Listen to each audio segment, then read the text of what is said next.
there is a path that winds through the mountains of the Himalayas, where prayer flags carry ancient mantras to the heavens, and where seekers have climbed for centuries in search of peace. Tonight, we follow one such seeker, a young monk named Tenzin, whose journey from restlessness to recognition mirrors the journey we all must take from seeking to finding, from confusion to clarity. Welcome to Buddhist Insights Journey, where we explore the timeless wisdom of the Buddha through stories that calm the mind and nourish the spirit.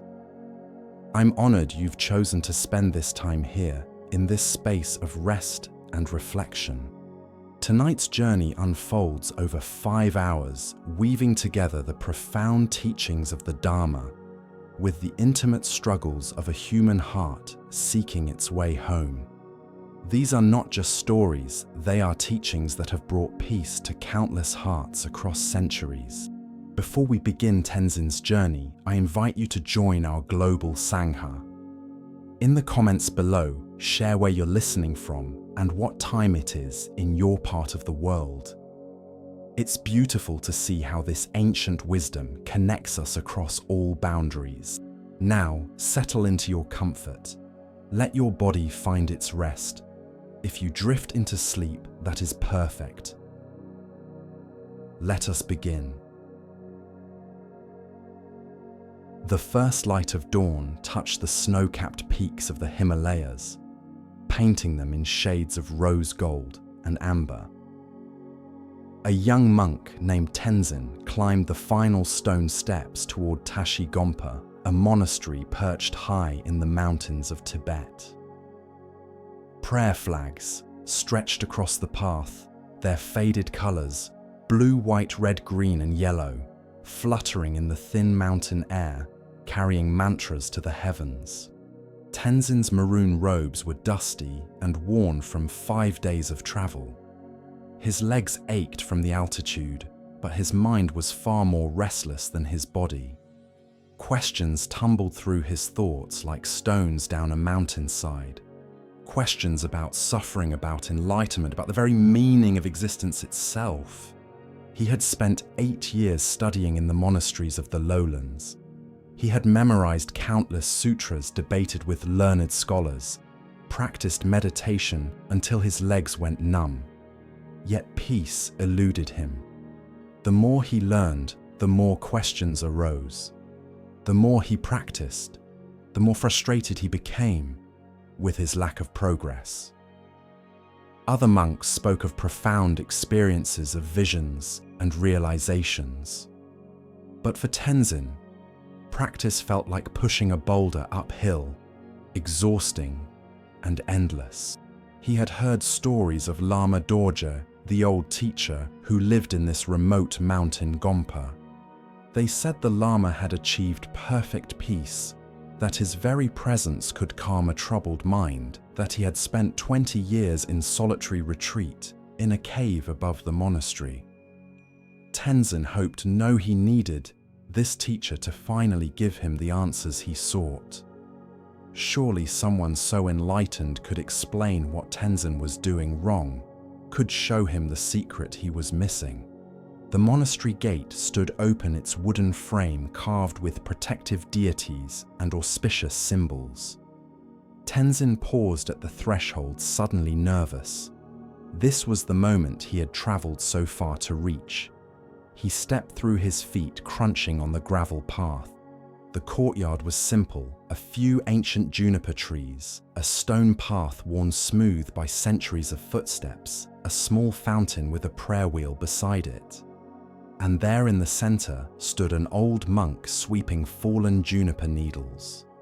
His movements were slow and deliberate, each sweep of the broom mindful and complete. His face was weathered like ancient wood, deeply lined from years of sun and wind, but peaceful, deeply peaceful. His maroon robes were faded and patched, speaking of decades of wear. Lama Dorje, Tenzin called out, bowing deeply, his palms pressed together at his heart. The old Lama continued sweeping. He did not look up, did not acknowledge the greeting. Tenzin waited, uncertain. Perhaps the Lama hadn't heard him. The wind at this altitude could carry sounds away. He cleared his throat and spoke louder. Venerable Lama, I am Tenzin from Ganden Monastery in the valley. I have travelled from the lowlands to study with you. I have spent 8 years in practice. I have studied the Lamrim, memorized the Heart Sutra and the Diamond Sutra, and won debates at the monastic assembly. I seek your guidance on the path to enlightenment. Still, Lama Dorje swept. The soft whisper of the broom against stone was the only sound, accompanied by the distant tinkling of bells from the prayer wheels and the flutter of prayer flags in the wind. Tenzin felt his face grow warm. Had he offended the Lama somehow? Was this a test? Finally, after what felt like an eternity, the old Lama stopped. He leaned on his broom and looked at Tenzin for the first time. His eyes were clear and kind, but also penetrating, as if they could see straight through to Tenzin's heart, past all the layers of learning and ambition to the frightened seeking soul beneath. You have climbed far to arrive here. Lama Dorje said, his voice soft but clear with the slight rasp of age. But tell me, young monk, have you truly arrived? Tenzin blinked, confused. I don't understand, Lama. I am here. I have arrived at your Gompa. The Lama shook his head gently, a slight smile playing at the corners of his mouth. Your body is here, yes, but where is your mind? Where is your heart? Tenzin opened his mouth to answer, then closed it. Where was his mind? Even now, standing before the teacher he had sought for so long, his thoughts were racing ahead, wondering what the Lama would teach him, planning what questions to ask, worrying about making a good impression, hoping this would finally be the place where he found what he was looking for. His mind was everywhere, except here, in this moment, in this courtyard, with this old man and his broom. Lama Dorje set down his broom carefully, as if it were a sacred object. He gestured to the courtyard around them with a sweeping motion of his weathered hand. Listen, he said simply. Tenzin listened. At first, he heard nothing but silence, the vast, profound silence of the high mountains. Then gradually sounds emerged, the soft call of a raven circling overhead, the gentle trickle of water from the fountain, the whisper of wind through the prayer flags, the distant ring of a temple bell, the rhythmic creak of the prayer wheel as it turned in the breeze. Feel, the Lama said. Tenzin felt the cool, thin mountain air on his skin, the rough stone beneath his feet, the weight of his travel bag on his shoulder, the rise and fall of his own breath, the beating of his heart adjusting to the altitude. This moment, Lama Dorje said, his voice carrying the weight of profound truth, is your first teaching. Tenzin stood very still. Something was shifting inside him, though he couldn't name what it was. For 8 years, he had been chasing enlightenment, like a man chasing the horizon, always ahead, always out of reach, always just beyond the next mountain pass. He had been so focused on becoming enlightened that he had forgotten to simply be. Come, the Lama said, picking up his broom. I will show you where you will stay. Tenzin followed the old monk through the courtyard, past the main temple, with its golden roof glinting in the morning sun, past the kitchen, where smoke rose from the chimney, carrying the scent of roasting barley, to a small building at the edge of the compound. Lama Dorje opened a wooden door. its surface carved with the 8 auspicious symbols and gestured inside. The room was tiny, perhaps 8 feet square. A meditation cushion sat in one corner beside a low table. A sleeping mat was rolled against the wall. A small altar held a butter lamp, a bowl of water offerings, and a small bronze Buddha statue. A single window faced east toward the rising sun and the distant peaks of the Himalayas. "This is where your journey begins," Lama Dorje said, his voice gentle but firm. "Not tomorrow after you have settled in. Not next week after you have learned the monastery schedule. Not someday in the future after you have practiced enough. Now. This moment. This breath." The Lama turned to leave, then paused at the door. His silhouette was backlit by the morning sun, making him appear almost translucent, like a figure in a Thangka painting. The Buddha taught his disciples, "Do not dwell in the past.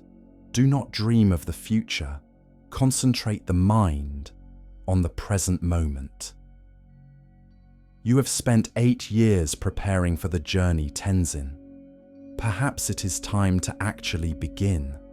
With that, he was gone, leaving Tenzin alone in the small room, with only the sound of wind and the distant chanting of monks beginning their morning prayers. Tenzin set down his bag and stood in the center of the space. It was so simple, so plain. No books, no decorations, nothing to study or analyze except the bare essentials for practice.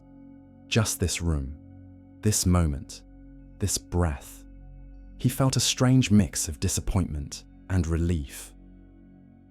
Was this all after traveling so far, after building up such expectations? Just a small room and an instruction to be present. He walked to the window and looked out. The sun had fully risen now, flooding the valley below with golden light. The mountains stood silent and eternal, their peaks touching the infinite blue sky. A yak grazed on a distant hillside. Prayer flags snapped in the wind, sending their blessings across the landscape. Somewhere that bell rang again, soft and clear, calling the monks to practice. Tenzin sat down on the meditation cushion. He closed his eyes, then opened them again. The Buddha taught that enlightenment is not found in the future or lost in the past. It exists only in the present moment. How many times had Tenzin read those words? How many times had he recited them, analyzed them, debated their meaning with other scholars? But he had never actually done what they said. He had been treating the present moment as a stepping stone to some future achievement, not as the destination itself. He had been so busy trying to become enlightened that he had missed the only place where enlightenment could actually be found right here, right now. Tenzin took a breath. Not a special meditation breath, not a breath technique he had learned from the texts, just a simple, ordinary breath. Air flowing in, air flowing out. He felt his chest rise and fall. He heard the sound of his own breathing. He was aware of sitting, of being alive, of existing in this particular moment in time, in this particular place, in space, for the first time in 8 years perhaps. For the first time in his entire life, Tenzin was fully present. Not thinking about the past, not planning the future, not trying to be anywhere other than exactly where he was. And in that simple presence, something extraordinary happened. Nothing happened. There was no flash of light, no profound insight, no dramatic transformation, no vision of deities or pure lands.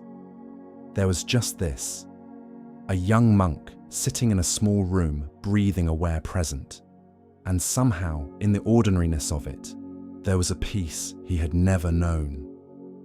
Not the peace of achievement or success, but the peace of simply being without needing to be anything more. The mountain breeze carried the scent of juniper through the open window. The bell rang softly in the distance. Prayer flags fluttered their mantras, riding the wind. Tenzin sat on his cushion, and for the first time in years, he was not trying to get somewhere else. He had arrived. Not at the monastery that was just geography. He had arrived at the only place that mattered, the present moment. And in that arrival, his journey truly began. Outside, Lama Dorje smiled to himself as he returned to his sweeping. Another seeker had arrived at the gate. Another student was taking the first step on the pathless path. The old Lama had seen it countless times, the restless arrival, the confusion, the gradual awakening to what had always been here. It never grew old, this miracle of remembering. Each time it was fresh, new, as if happening for the first time. He swept the courtyard, clean the broom, moving in rhythm with his breath.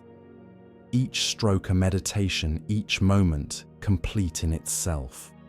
This was the teaching he would offer Tenzin, not through words, but through example, that enlightenment is not somewhere else, not some other time. It is here, in the simple act of sweeping. Here, in the breath. Here, in the eternal now. The sun climbed higher, warming the ancient stones of Tashigompa. A new student had arrived.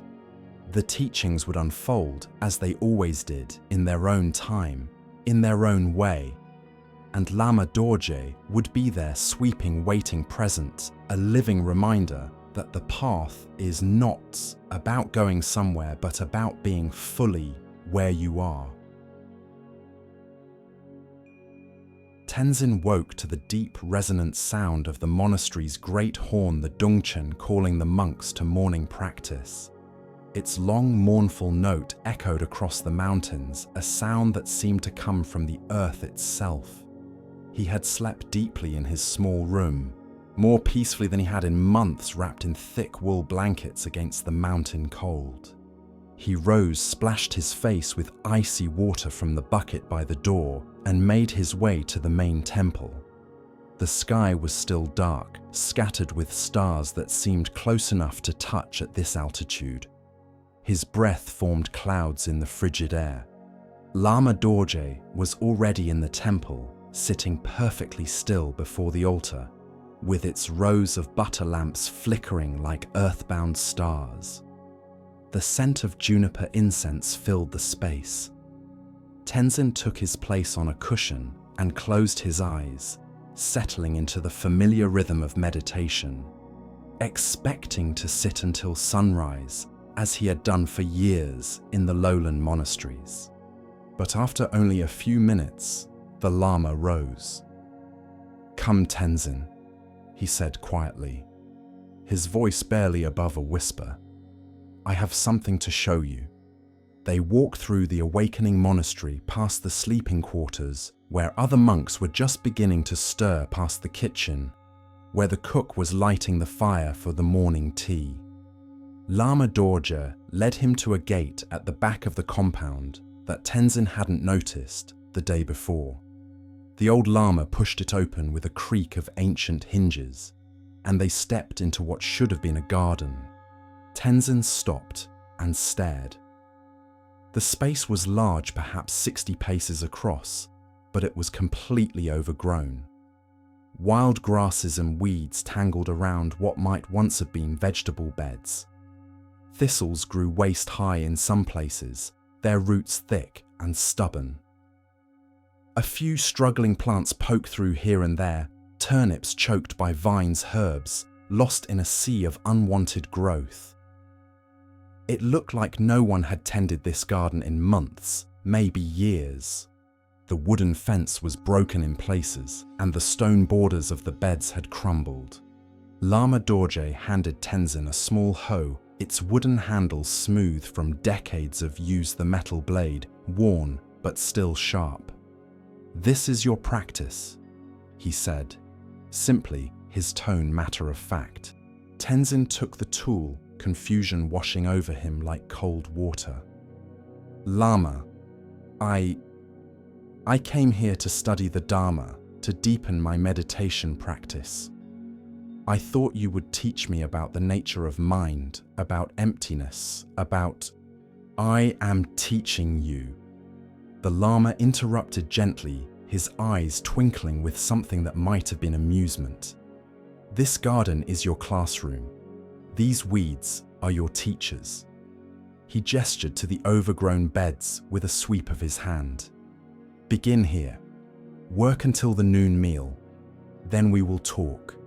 With that, Lama Dorje turned and walked back toward the monastery, his maroon robes disappearing through the gate, leaving Tenzin alone with the hoe and the impossible task before him. Tenzin stood there for a long moment, his mind churning with disappointment and resentment. He had traveled 5 days to get here, climbing through mountain passes, sleeping in caves, eating sampa and dried yak meat. He had left behind his comfortable monastery, his fellow students, his books and studies. For this, to be a gardener, he was a scholar, a serious practitioner who had studied with respected teachers. This was servant's work, not the path to enlightenment. But the Lama had given him an instruction, and he was a monk. He was trained to follow his teacher's guidance even when he didn't understand it, even when it seemed beneath him. So Tenzin knelt in the dirt, the cold earth seeping through his robes, and began to pull weeds. The morning sun climbed higher, and with it came some warmth, though the mountain air remained cool. Tenzin worked steadily, yanking out handfuls of grass and thistles, tossing them into a pile. But for every handful he removed, more seemed to appear.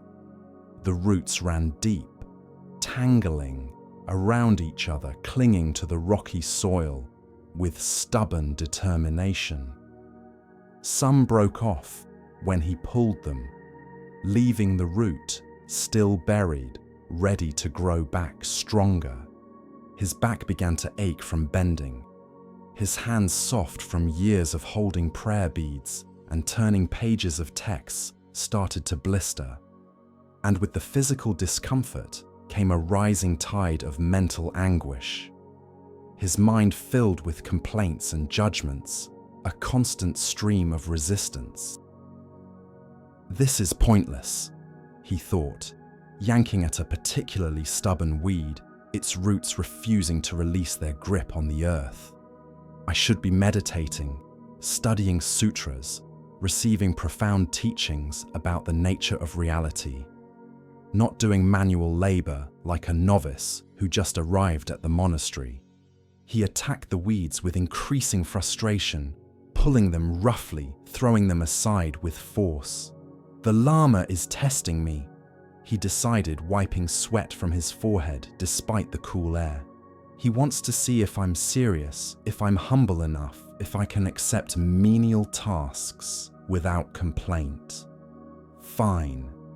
I'll show him. I'll clear this entire garden by noon. But the harder he worked, the more the garden seemed to resist him. His aggressive pulling disturbed the soil, uprooting the good plants along with the weeds. His hasty movements scattered seeds that would only create more problems later. A thistle tore his hand, drawing blood. He cursed under his breath, then felt guilty for cursing, then angry at himself for feeling guilty. The spiral of judgment and self-criticism tightened. By mid-morning, his hands were bleeding in several places. His robes were soaked with sweat, despite the mountain chill, and the garden looked barely different than when he'd started. Perhaps even worse, with disturbed earth and scattered vegetation everywhere. Tenzin sat back on his heels, close to tears. He looked at his bleeding palms, at the scattered weeds, at the disturbed earth, at the mess he had made. He had failed. He couldn't even do this simple task properly. What made him think he could achieve enlightenment? What made him think he was worthy of studying with a great Lama? He was useless, incompetent, a failure. "You are fighting a war," came a voice behind him. Tenzin turned to find Lama Dorje standing at the garden gate, holding 2 wooden bowls of butter tea steam rising from them in the cool air. The old Lama approached and handed one to Tenzin, then knelt beside him in the dirt with surprising grace despite his age. "Drink," the Lama said. "Rest a moment." Tenzin drank gratefully the salty, rich tea, soothing his parched throat and warming his body from within. Lama Dorje set down his own bowl and reached for a weed growing near the edge of a vegetable bed. But instead of yanking it out as Tenzin had been doing, he did something different. He loosened the soil around it first, gently working his fingers into the earth, feeling for the roots. Then slowly and carefully, he pulled the weed roots, and all intact, and placed it in a basket with the same care one might use to handle a sacred object. The Buddha taught that our minds are like gardens. The Lama said, his voice soft and unhurried, each word deliberate. Greed, anger, and ignorance. What we call the 3 poisons are weeds that grow naturally. They are part of the human condition seeds that were planted long ago by our karma, by our conditioning, by our habit patterns formed over countless lifetimes. He reached for another weed again, loosening the soil, first removing it with care and respect. When we discover these weeds in ourselves, our anger, our craving, our confusion, we often react with violence. We attack them, we hate them, we try to rip them out by force, thinking that if we just try hard enough, if we're just disciplined enough, we can make ourselves perfect, pure, free of all defilements. Tenzin looked at his bleeding hands at the weeds he had scattered everywhere in his haste and frustration. He understood what the Lama was showing him. He saw his own violence reflected in the disturbed garden. But this approach, Lama Dorje continued picking up Tenzin's hoe and demonstrating with gentle movements, only creates more suffering. When we tear at our own minds with judgment and force, we damage the garden itself. We disturb the soil where wholesome qualities are trying to grow. Compassion, wisdom, patience. We exhaust ourselves with the violence of our own self-improvement. We become our own worst enemy. The old Lama loosened the earth around a large thistle, working patiently, then removed it completely root and all holding it up to show Tenzin the intact root system. Right effort is different. It is patient. It is gentle. It acknowledges that these weeds are natural, that they will grow, that this is not a failure or a flaw in you. The practice is not to achieve a garden with no weeds that is impossible, even for the Buddha. The practice is to tend the garden with wisdom and compassion day after day, without hatred for the weeds. He placed the thistle in the basket and looked at Tenzin with kind, penetrating eyes that seemed to see everything: the frustration, the self-judgment, the desperate striving, the fear of failure. These weeds will return tomorrow, and the day after, and the day after that. This is not failure. This is the nature of gardens and minds. Enlightenment is not a state where no unwholesome thoughts arise. It is the patient, compassionate tending of the mind garden moment after moment, without hatred for the weeds or attachment to a perfect result. Tenzin felt something crack open in his chest, not breaking, but opening like ice melting in spring sun, like a seed splitting to let new growth emerge. He had been treating his own mind exactly as he had treated this garden, attacking his thoughts with judgment, hating his emotions, trying to force himself into some ideal of perfection, measuring himself against impossible standards. And all that violence had only created more suffering, more self-hatred, more distance from the peace he sought. "Lama," he said quietly, his voice thick with emotion, "I've been so harsh with myself. Every time anger arises, I judge myself as a bad practitioner. Every time desire appears, I think I'm failing on the path. Every time I make a mistake, I tell myself I'm worthless, that I'll never achieve enlightenment. I've been at war with my own mind for 8 years.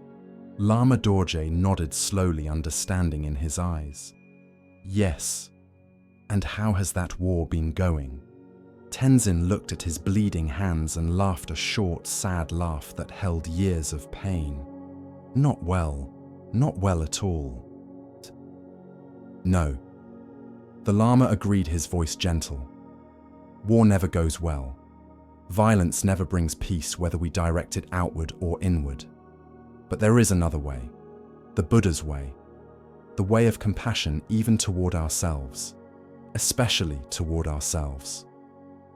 He stood slowly, his old knees creaking, and offered his hand to help Tenzin up. "Finish the morning here. But this time work differently. Loosen the soil first. Remove the weeds gently. Water the good plants. And when you notice yourself becoming frustrated or angry, pause. Breathe. Remember, you are not at war. You are tending a garden. You are caring for something precious." Lama Dorje walked back toward the monastery, his figure growing smaller, leaving Tenzin alone once more. But this time, everything was different. The garden looked the same, still overgrown, still full of weeds. But Tenzin saw it with new eyes. It was not his enemy.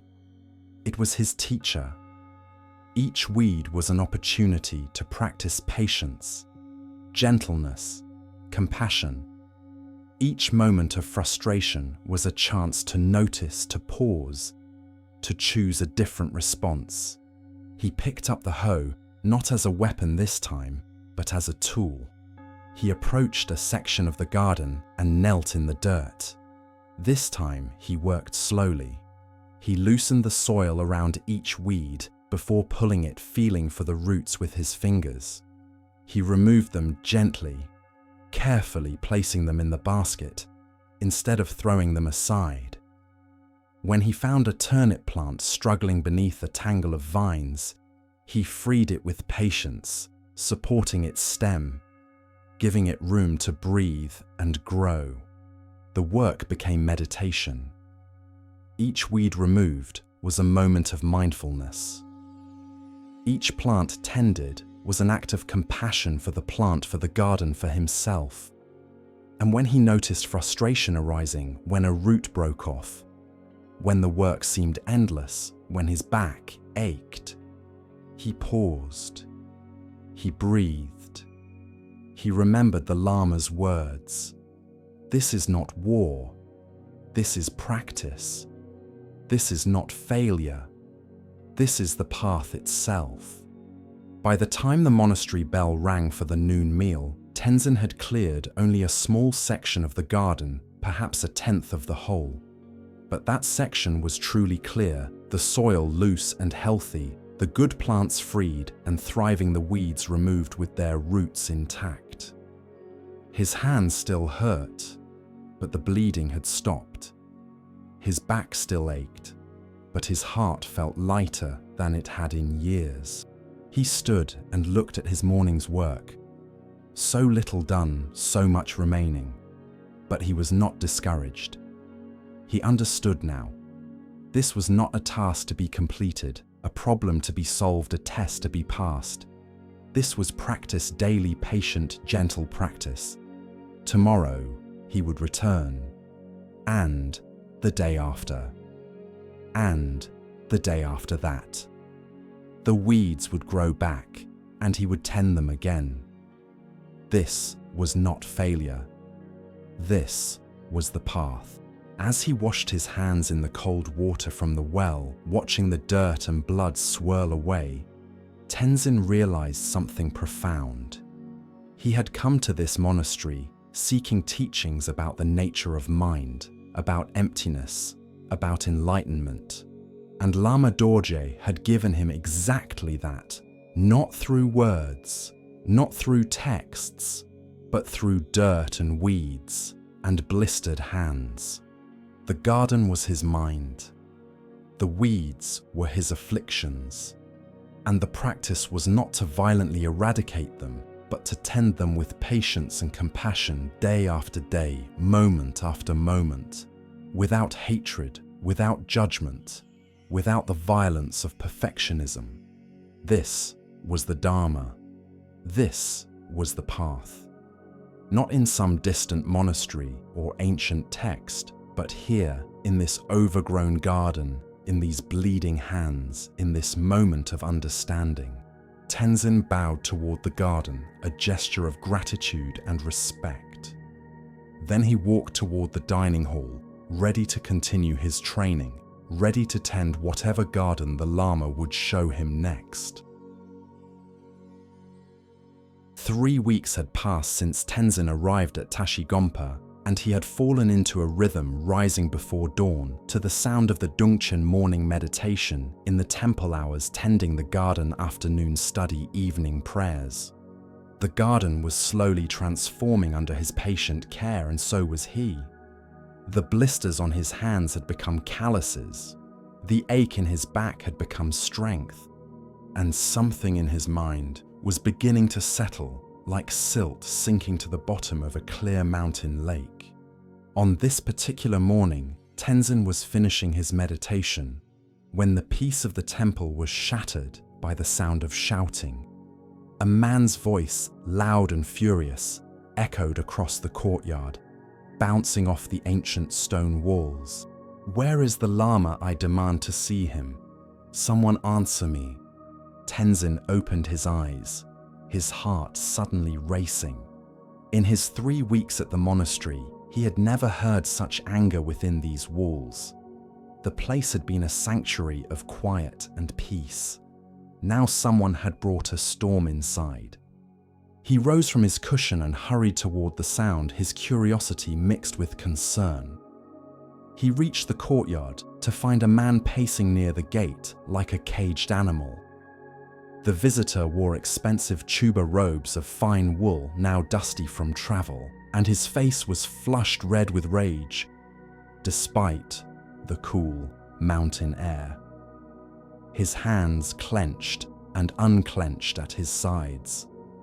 His eyes darted around wildly, looking for someone to direct his fury toward. A servant stood nearby, holding the reins of 2 horses, looking uncomfortable and afraid. "You!" the man shouted when he saw Tenzin. "Are you deaf? I said I need to see the Lama. Where is he?" Tenzin felt his own body tense, his chest tighten. The man's anger was like heat from a fire, and Tenzin could feel it affecting him, disturbing the peace he had cultivated over the past weeks. His mind began to race with thoughts. This man is disturbing the peace. He's being disrespectful. Someone should tell him this is a monastery, not a marketplace. He can't just come here and shout like this. Who does he think he is? "The Lama is," Tenzin began, but the man cut him off with a sharp gesture. "I don't have time for your stammering. My life is falling apart. I need answers, and I need them now." The man's voice cracked slightly, and Tenzin realized that beneath the anger was something else. Pain, fear, desperation, the raw wound of betrayal. Before Tenzin could respond, a calm voice spoke from behind him. "I am here." Lama Dorje emerged from the temple, his face as serene as still water, as peaceful as the mountains themselves. He did not hurry. He did not show any sign of alarm or irritation at the shouting. He simply walked slowly across the courtyard, his walking stick tapping against the stones, his presence like a cool breeze entering a hot room like shade in the desert. The merchant, for that's what he appeared to be judging by his fine clothes and the quality of his horses, whirled to face the Lama. Finally, "Are you Dorje, the one they say understands the Buddha's teachings? The one who spent 20 years in retreat?" "I am called Dorje," the Lama replied quietly, his voice barely above a conversational tone. "And you are welcome here, friend." "Welcome." The man's voice rose even higher, echoing off the monastery walls. "I don't need to be welcomed. I need answers. I need to understand why the Buddha allows good people to suffer while evil people prosper. My business partner, my friend, or so I thought, has stolen from me. He has taken everything: my fortune, my reputation, my family's good name. He has left me with nothing but shame and debt that will take generations to repay." The merchant's hands shook as he spoke. Spittle flew from his mouth. His whole body trembled with the force of his rage, like a mountain shaking before an avalanche. Where is the justice in that? Where is the karma everyone speaks of? Where is the dharma? Your Buddha teaches that good actions bring good results. But I have been honest my whole life. I have never cheated anyone, never lied in business, never broken my word, and look what it has brought me. Ruin, betrayal, suffering, while he, the thief, walks free and unpunished. Tenzin watched fascinated and disturbed as the man's anger filled the courtyard like smoke, thick and choking. He expected Lama Dorje to respond with arguments to defend the Dharma, to explain the complexities of karma and how it works across lifetimes, or perhaps to ask the man to leave, to take his anger elsewhere, to not disturb the peace of the monastery. But the Lama did neither. He simply stood present and calm his face, showing neither judgment nor fear, neither agreement nor disagreement. He did not react to the shouting. He did not become defensive. He did not try to fix or change anything.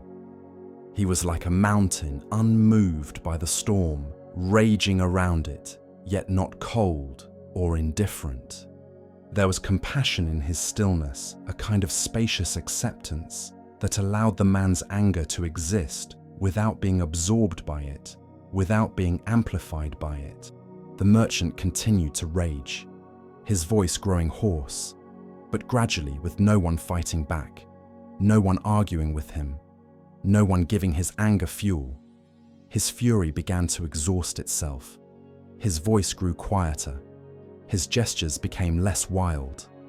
Finally, he stopped breathing heavily, looking at the Lama, with confusion written across his face. "Wow, why don't you say something?" The merchant asked, his voice now more bewildered than angry. "Why don't you defend your precious Dharma? Why don't you argue with me?" Lama Dorje smiled gently, warmly. "You have traveled far to bring your anger here. You must be tired. Would you like some tea?" The merchant stared at him as if he had spoken in a foreign language, as if the Lama had suddenly transformed into something incomprehensible. "Tea. Did you hear nothing I said? My life is destroyed. My family is disgraced. My children will grow up in poverty because of what he did. And you offer me tea?" "Yes," the Lama said simply, his tone as natural as if he were discussing the weather. "Come, sit. Let us drink tea together." He turned and walked toward a small pavilion at the edge of the courtyard, not looking back to see if the merchant would follow, not waiting for agreement. After a moment of hesitation, the man did follow, his anger, now mixed with confusion, his certainty shaken. Tenzin followed at a distance, drawn by curiosity and a desire to understand how the Lama would handle this situation, how he would respond to such raw pain and fury. Lama Dorje prepared tea with his usual mindful care, his movements slow and deliberate, as if this were the most important task in the world. He lit a small fire-heated water in a copper pot, added tea leaves and salt and a pat of yak butter, churning it all together in the traditional way. He poured the rich frothy tea into 2 wooden bowls. He offered one to the merchant, who took it automatically, still looking bewildered, still trying to understand what was happening.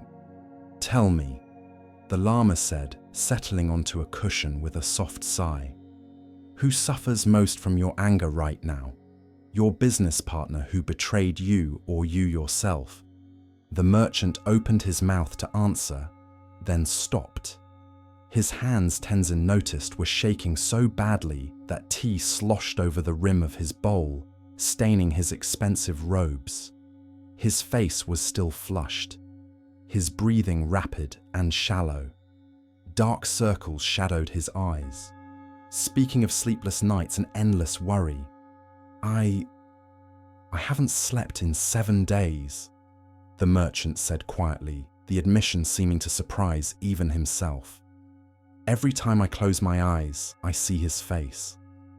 I imagine what I would say to him, what I would do to him if I could.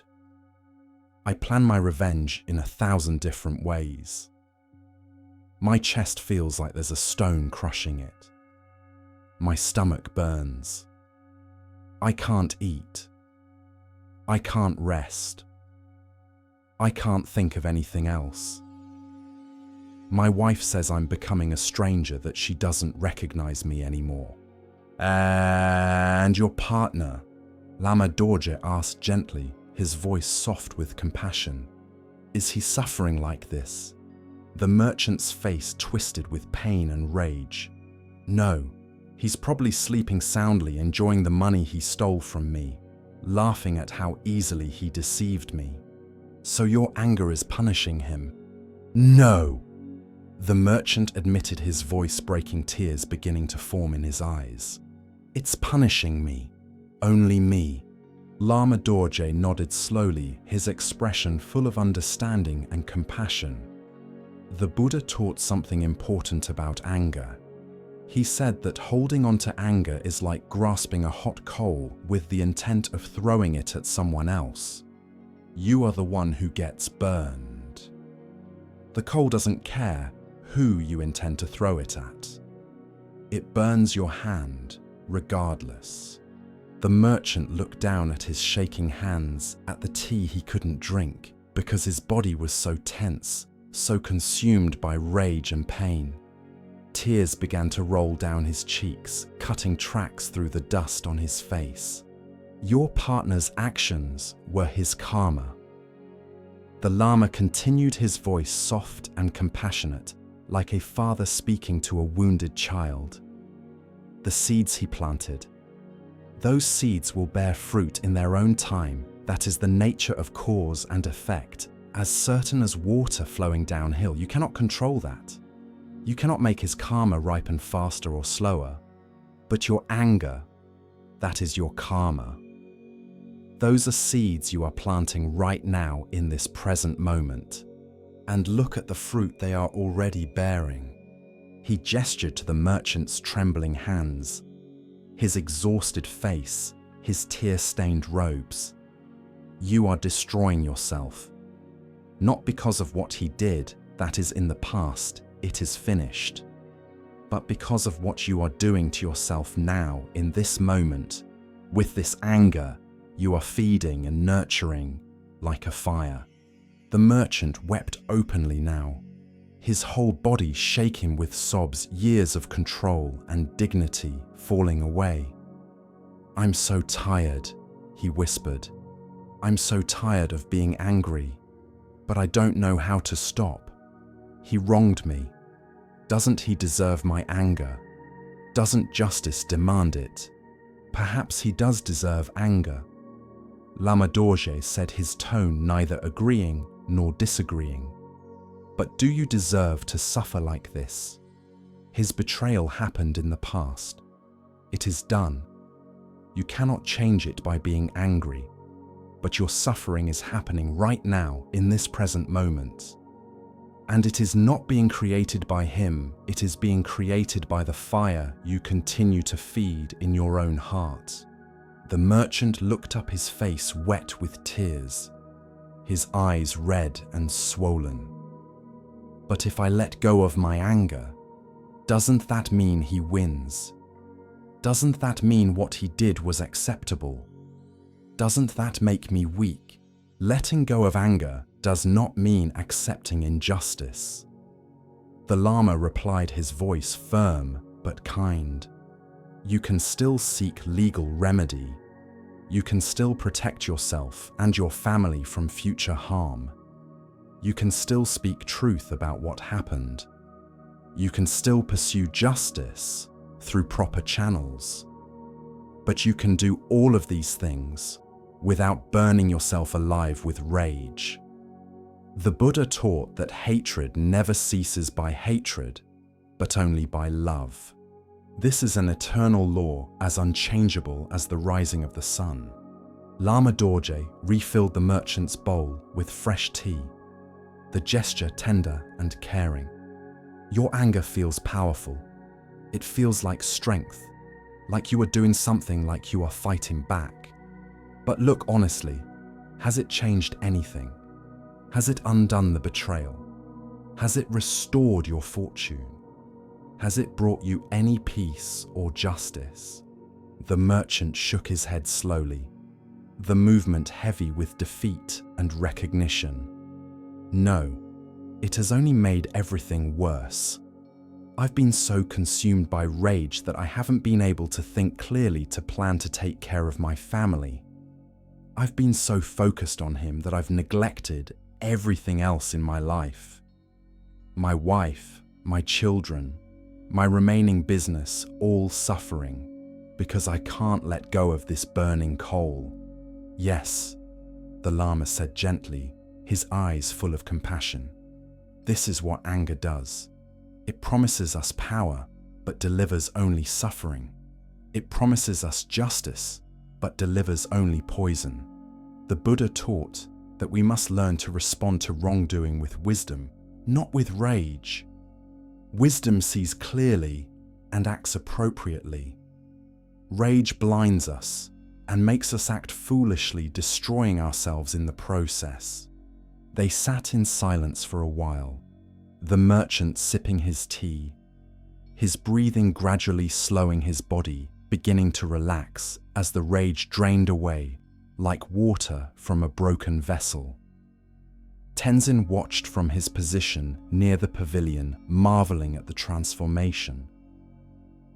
The man who'd arrived like a hurricane was becoming calm, like a storm that had blown itself out, leaving only clear sky behind. Stay here today, Lama Dorje said, his voice gentle. Rest, eat, sit with us in meditation. Let the fire in your heart begin to cool.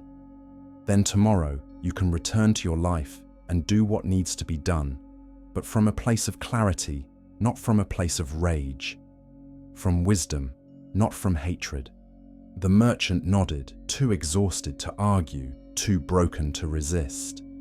Thank you, Lama. I'm sorry for shouting. I'm sorry for bringing such disturbance to your peaceful monastery. Ati, there is nothing to forgive, the Lama said, smiling warmly.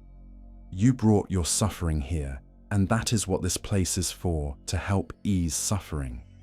You are welcome here, as welcome as anyone who seeks peace.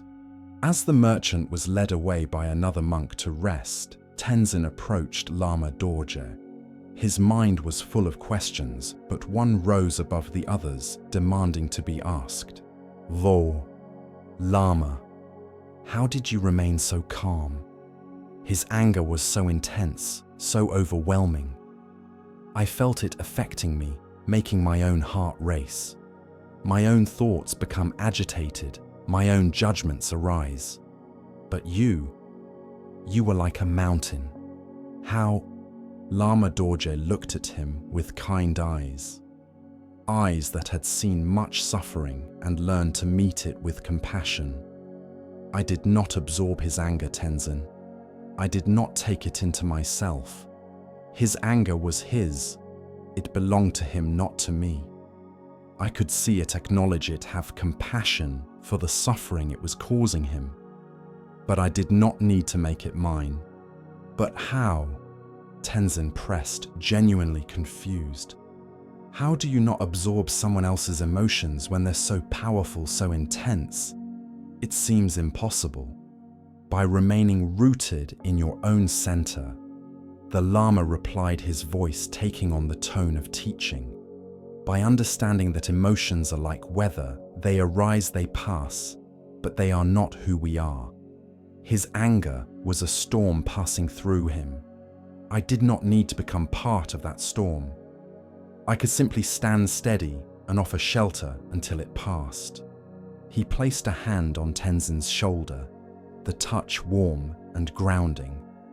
This is one of the most important practices, learning not to be swept away by others' emotions while still remaining compassionate. It is the difference between empathy and absorption. Empathy says, I see your suffering and I care. Absorption says, your suffering is now my suffering. One is helpful. The other simply creates more suffering in the world.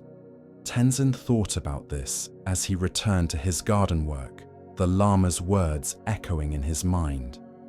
He had felt the merchant's anger like a physical force, and it had disturbed his own peace, created his own judgments and reactions. But Lama Dorje had remained like still water, reflecting the anger, but not becoming angry himself, showing compassion without being consumed by the other's pain. That evening, Tenzin saw the merchant sitting in meditation with the other monks in the temple. His face was peaceful. His body relaxed, his hands steady as they held his prayer beads. The fire had cooled, the storm had passed, and Tenzin understood something profound. True strength is not in reacting to others' emotions. True strength is in maintaining your own inner peace, your own center, and offering that peace as a refuge for those who are lost in the storm of their own minds.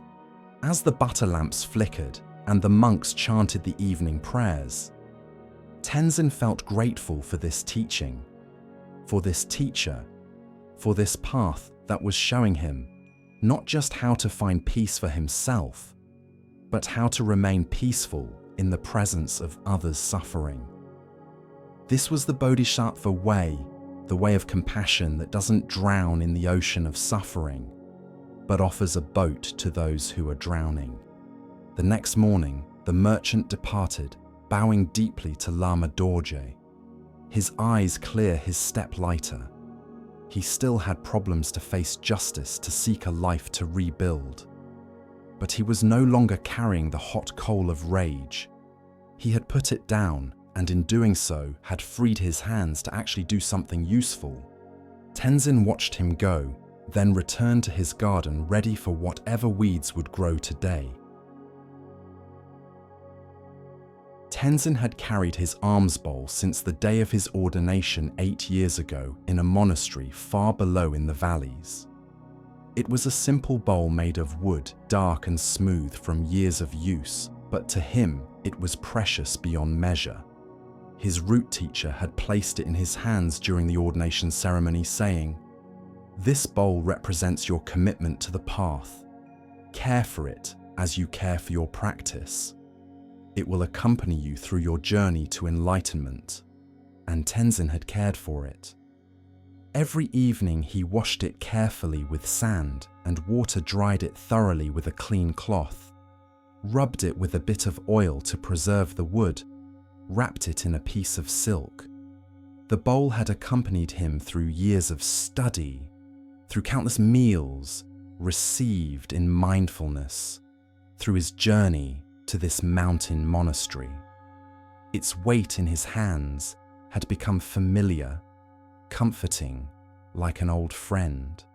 The smooth rim against his lips each morning reminded him of who he was: a monk, a seeker, a practitioner of the Buddha's way. On this particular morning, 5 weeks into his stay at Tashigompa, Tenzin rose early to wash his bowl at the well before the morning meal. The sun had not yet risen, and the courtyard was still dim in the pre-dawn light, the stars still visible in the vast sky above. He drew water from the well, the rope creaking as the bucket descended into the darkness below, then rose heavy with icy water. He poured it into his bowl and began to clean it with mindful attention, just as he had done thousands of times before the ritual, as familiar as breathing. But his hands were still wet from drawing the water, and perhaps his mind was elsewhere, thinking about the garden work ahead, or the teaching he had witnessed yesterday with the angry merchant, or the meditation instruction Lama Dorje had given him the evening before. Whatever the reason, as he lifted the bowl to rinse it one final time, it slipped from his wet fingers. Time seemed to slow. Tenzin watched helpless as the bowl fell from his hands.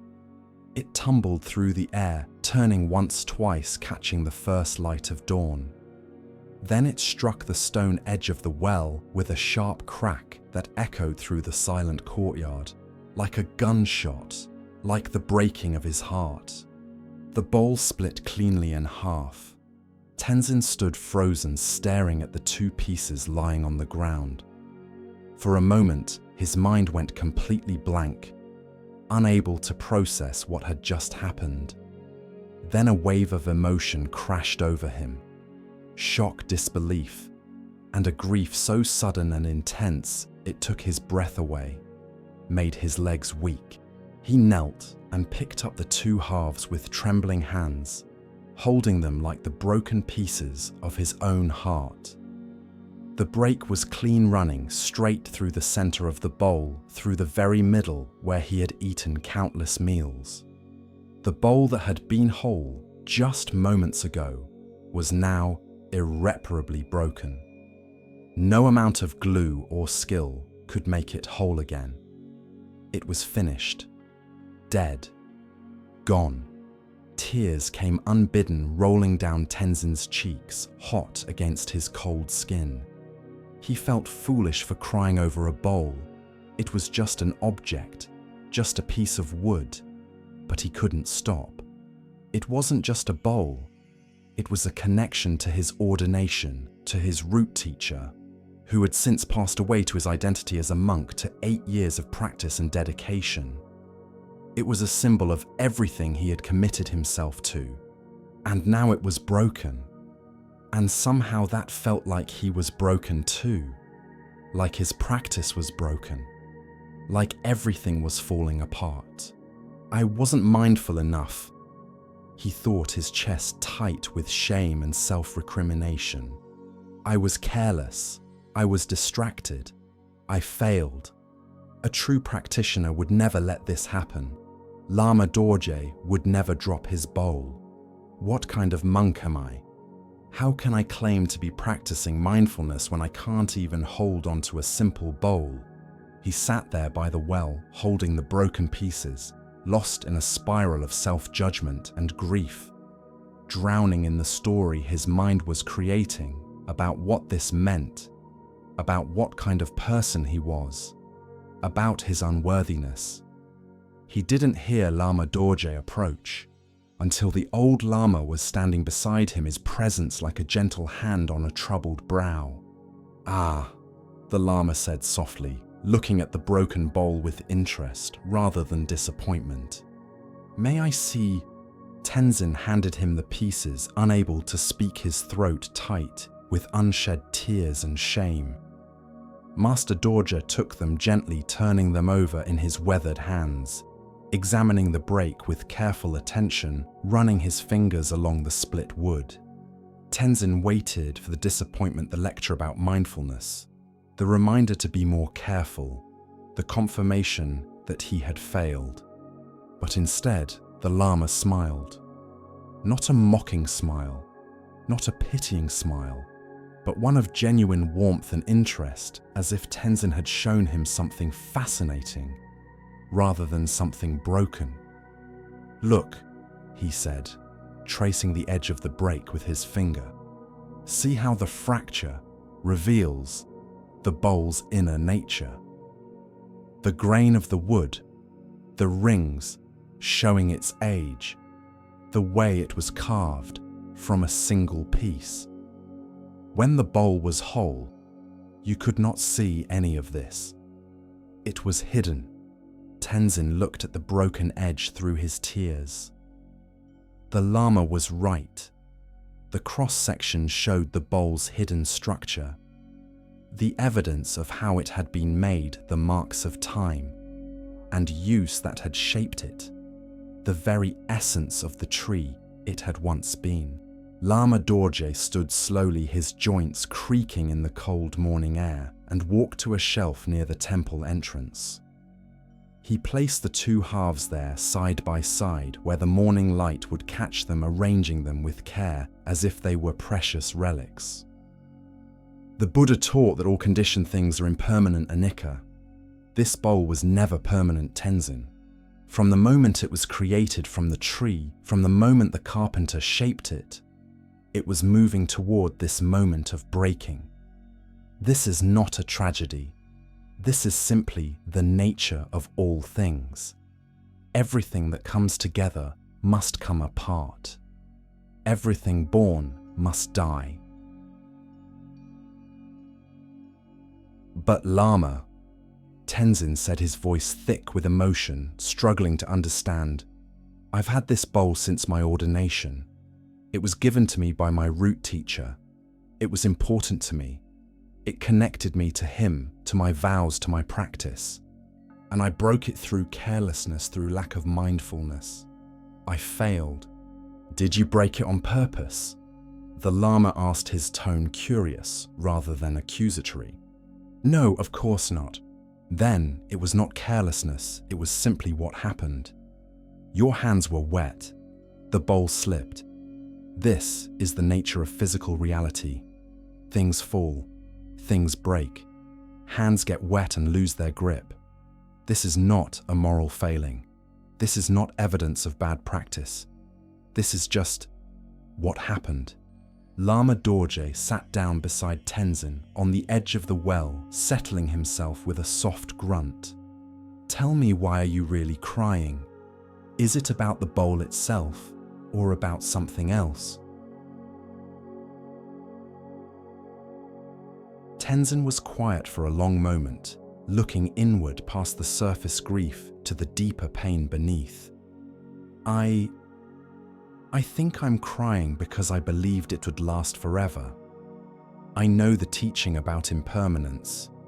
I've studied it, recited it, even taught it to younger monks, but I didn't really understand it, not in my heart. I thought this bowl would always be with me, that it would be part of my journey to enlightenment, that I would use it for decades, maybe pass it on to a student someday. And now it's gone. And that feels like I've lost something I can never get back. Like a piece of my past is gone. Like my connection to my teacher is severed.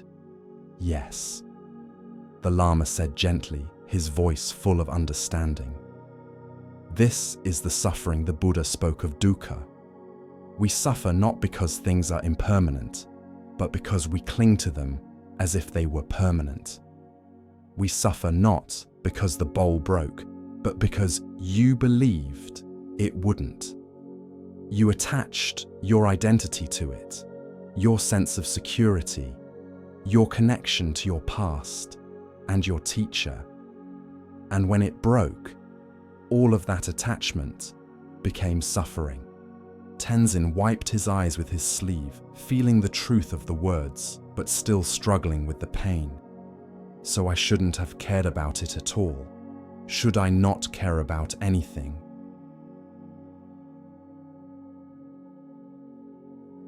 No, Lama Dorje said, shaking his head emphatically. The teaching is not to stop caring, not to stop loving.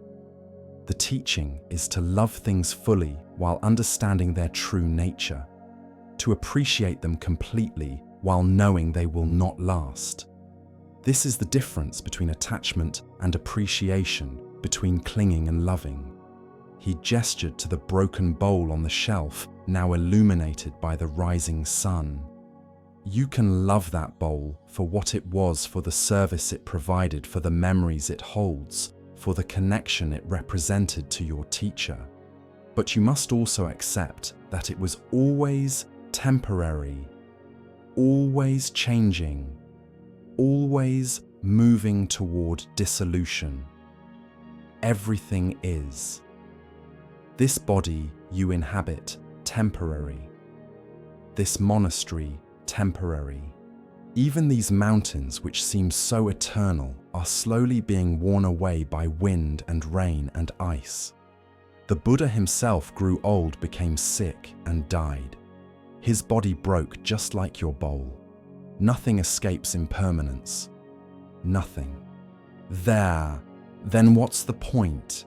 Tenzin asked, a note of despair in his voice, the question rising from a deep place of confusion. If everything ends, if nothing lasts, why care about anything? Why practice? Why try? Why love anything, if we're just going to lose it? Lama Dorje smiled, his eyes twinkling with something like joy. Because impermanence is not sad, Tenzin.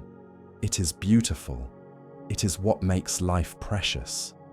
If this bowl had lasted forever, would you have treasured it as you did? If flowers never wilted, would we marvel at their blooming? If we lived forever, would we appreciate each day? Impermanence is what gives life its poignancy, its depth, its meaning. It is what makes each moment precious, each encounter sacred, each breath a gift. He stood and walked back to the shelf, picking up one half of the broken bowl with reverence. And look, even in its brokenness, it still has purpose. Watch. The Lama carried the half bowl to the temple and placed it on the altar before the Buddha statue. He filled it with water from the offering vessel and set it among the other offerings: flowers, incense, butter lamps. The water sat perfectly in the curved half, reflecting the flickering lamplight, becoming part of the sacred display.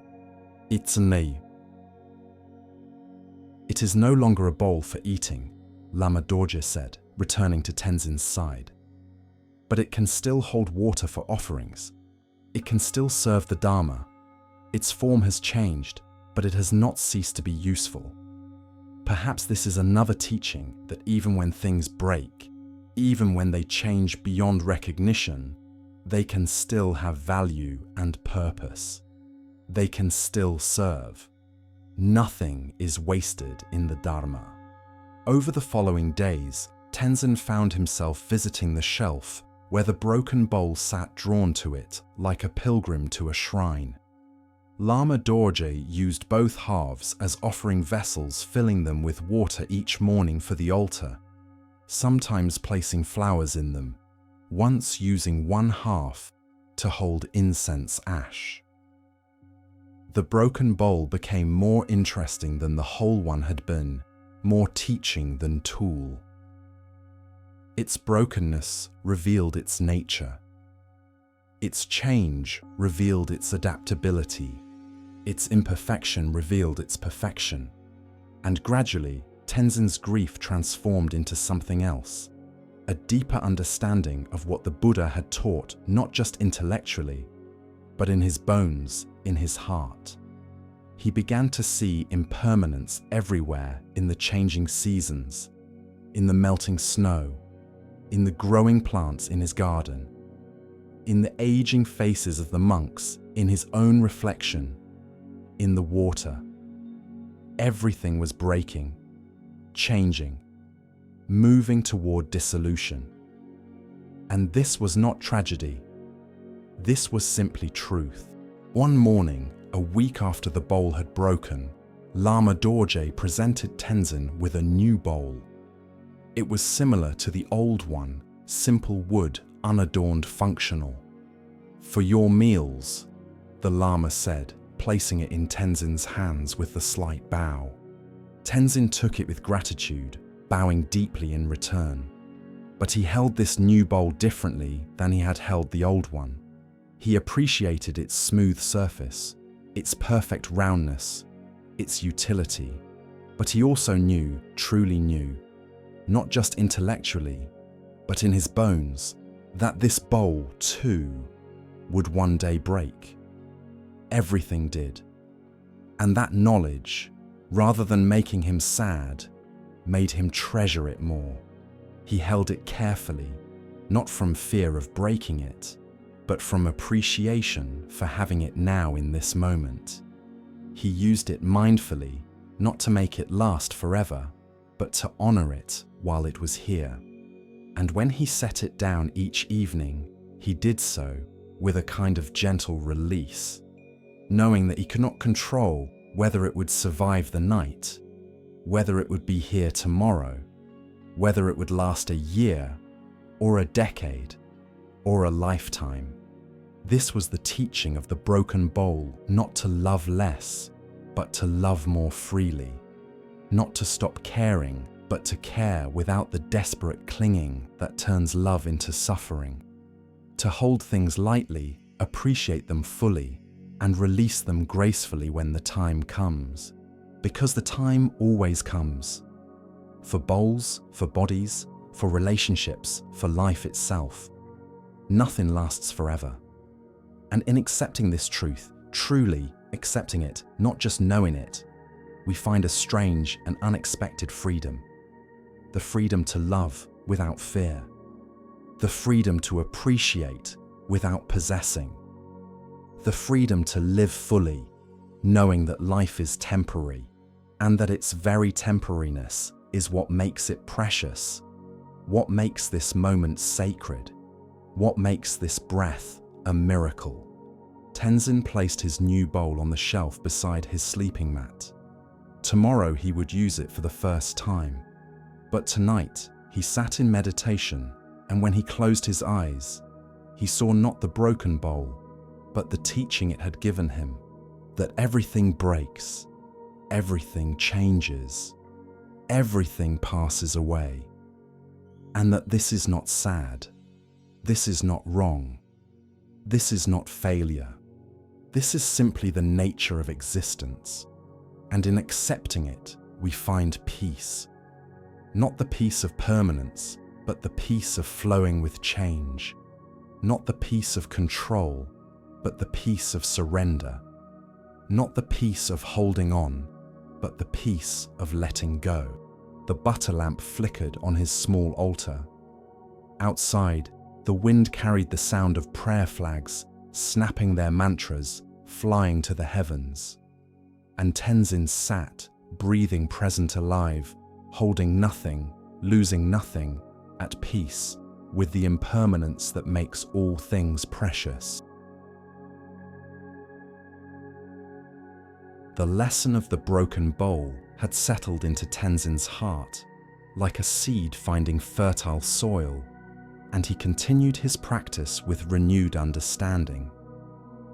6 weeks had passed since his arrival at Tashigompa, and he had fallen into a comfortable rhythm, the deep horn calling him. To dawn. Meditation hours in the garden. Watching weeds and vegetables grow afternoon teachings with Lama Dorje. Evening prayers as butter lamps flickered and incense smoke rose toward the ancient rafters.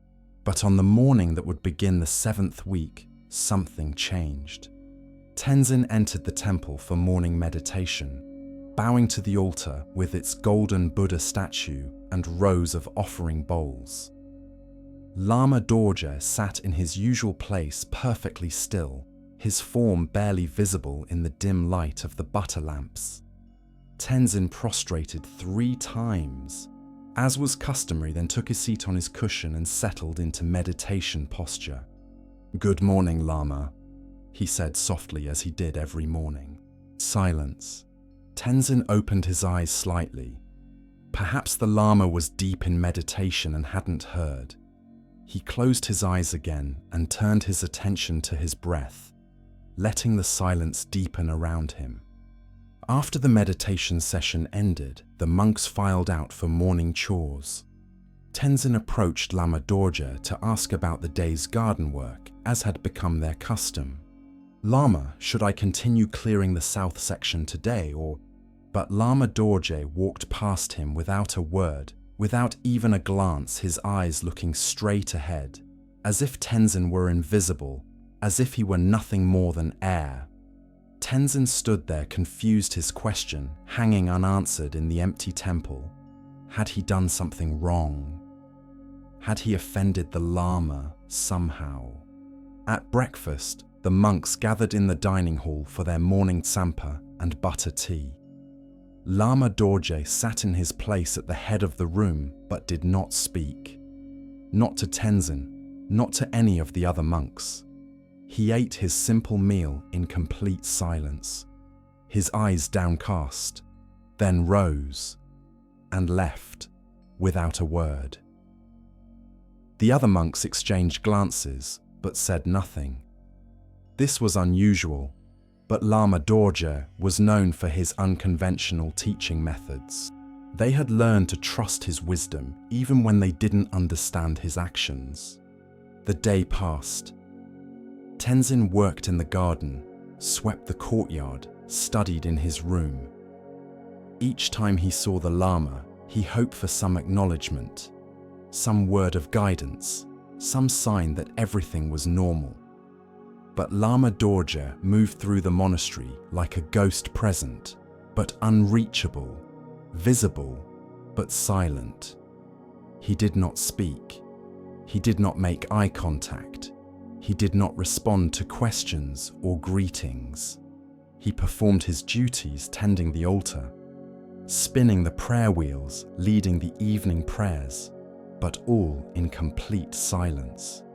By evening, Tenzin's confusion had ripened into anxiety. What had he done? Had he been disrespectful in some way? Was this a punishment? He reviewed the past few days in his mind, searching for his mistake, replaying every interaction, every word, every gesture. Had he been lazy in his practice? Too proud of his progress in the garden? Had he said something inappropriate? The second day of silence was harder. Tenzin found himself watching the Lama, constantly looking for any sign, any clue, any hint of what was happening. During meditation, he couldn't concentrate. His mind spun with questions and theories, creating elaborate stories about what this meant. During meals, he barely tasted his food, too preoccupied with trying to catch the Lama's eye, trying to read some meaning in his teacher's face. During work, his hands moved automatically while his thoughts churned like a butter churn around and around, getting nowhere. He's testing me, Tenzin decided, pulling weeds with unnecessary force.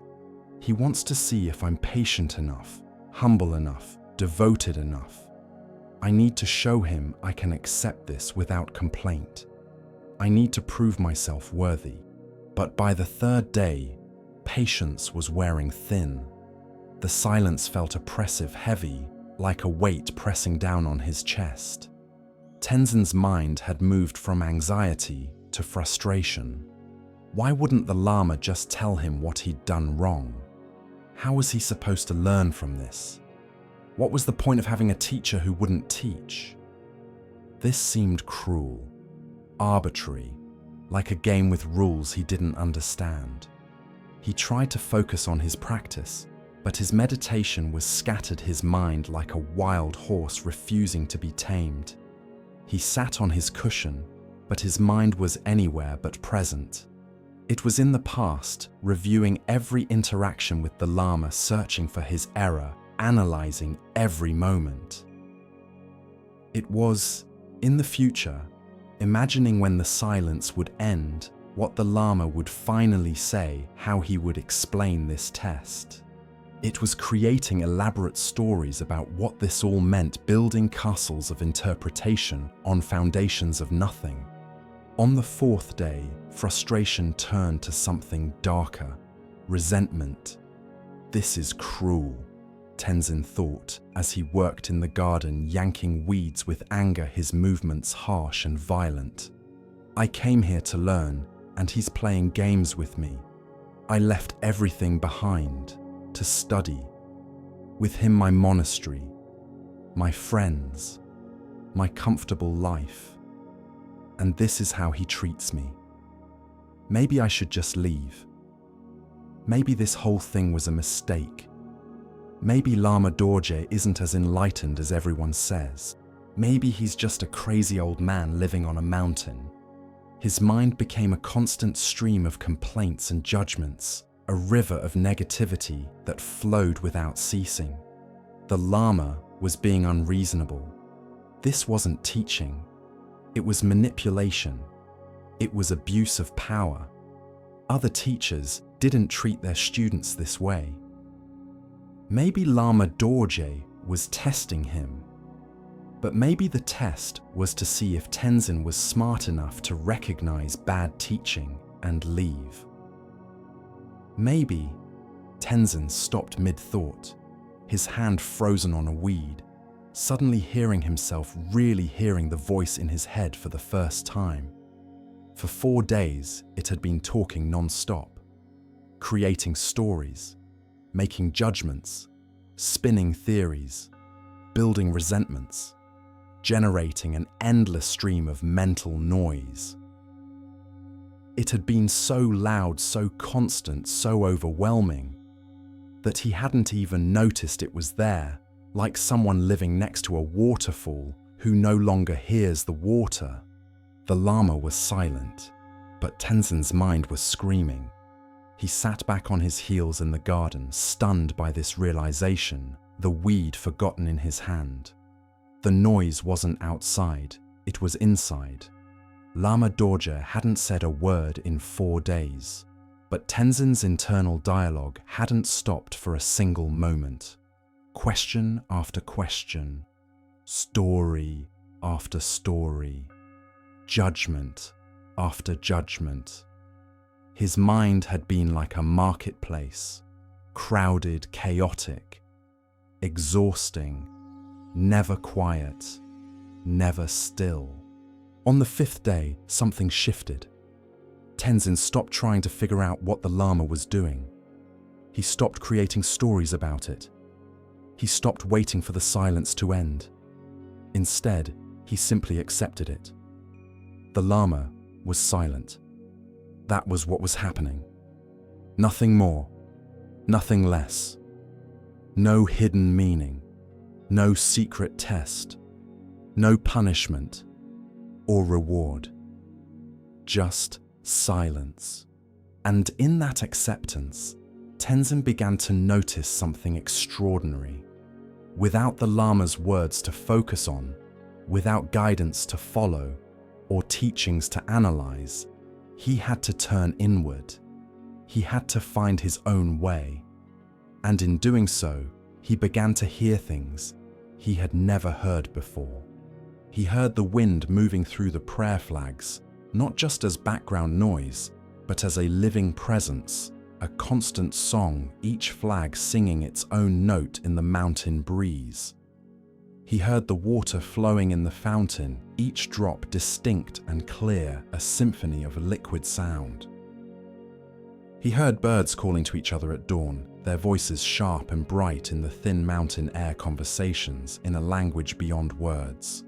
He heard his own footsteps on the stone path, the rustle of his robes, the sound of his breath moving in and out, the beating of his heart, the blood flowing through his veins. The world, he realized, was not silent at all. It was full of sound, full of life, full of teaching. He had just been too busy listening to his own mental chatter to notice, too caught up in the noise of his own thinking, to hear the wisdom that was always present, always available. always speaking in the language of direct experience. On the 6th day, Tenzin sat in meditation, and something remarkable happened. His mind became quiet. Not forced quiet, not the quiet of suppression or control, but a natural settling, like mud sinking to the bottom of a clear mountain lake, like snow coming to rest after a storm.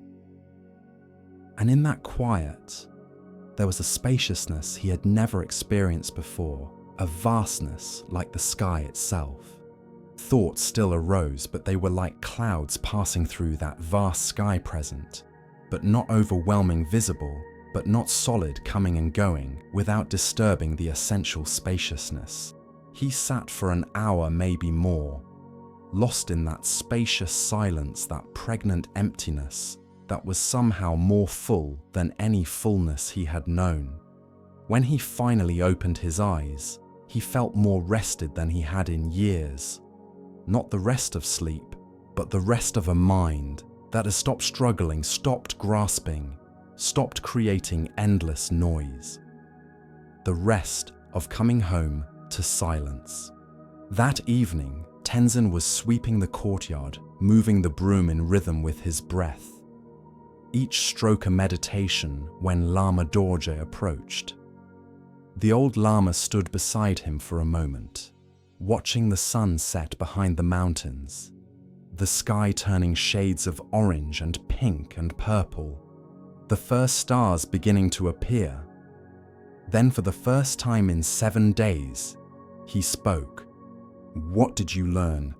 His voice was soft, but after so much silence, it seemed loud, almost startling.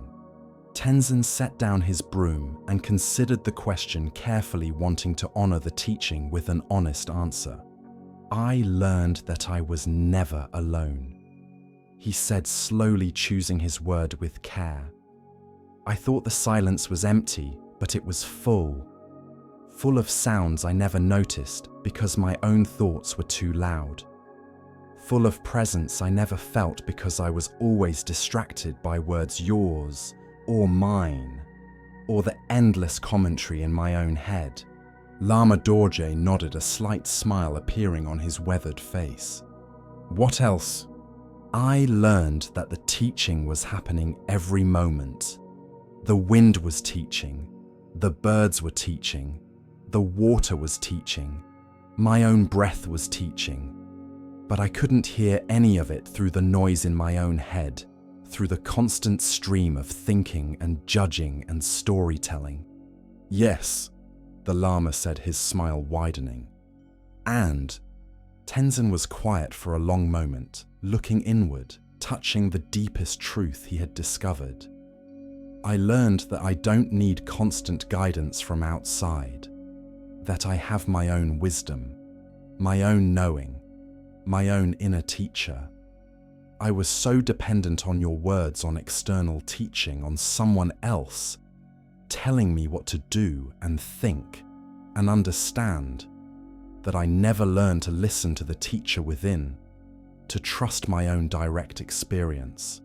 Lama Dorje's smile became radiant, his whole face lighting up with joy.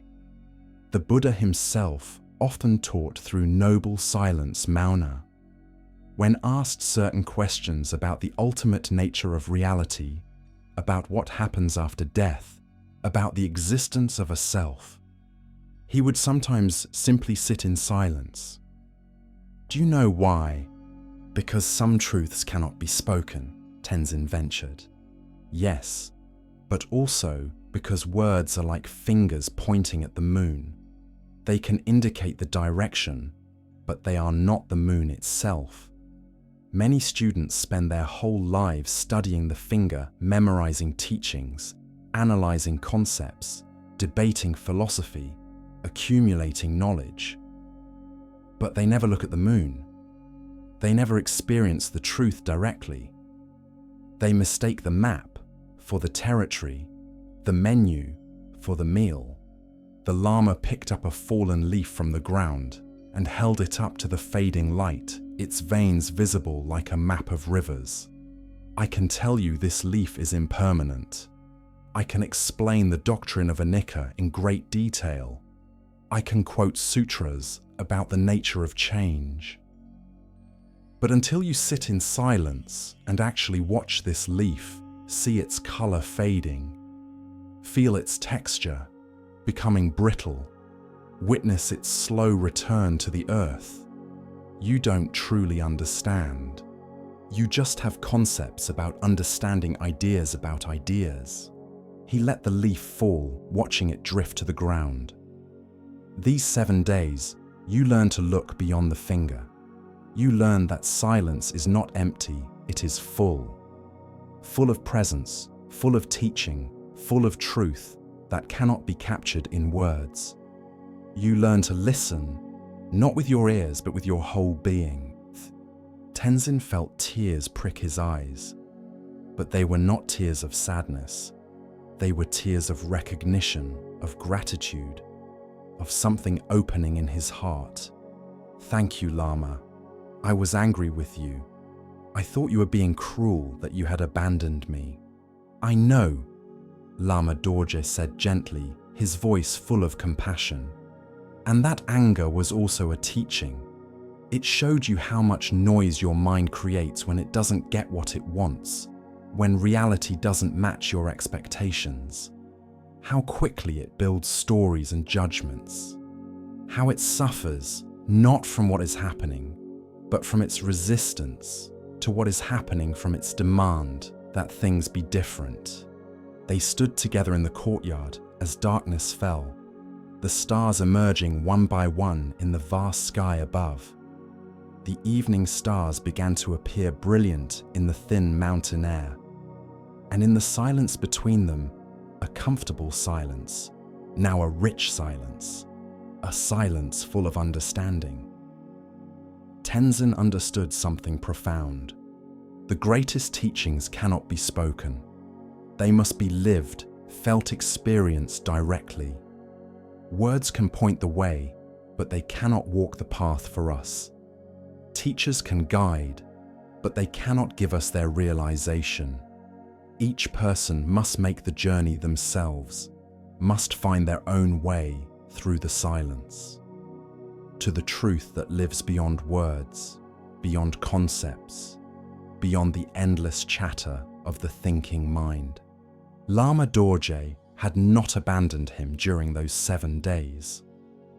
He had given him the greatest gift a teacher can give, the space to discover his own wisdom, the silence in which his own inner teacher could finally be heard, the opportunity to stop depending on external guidance and to find the source of wisdom within himself.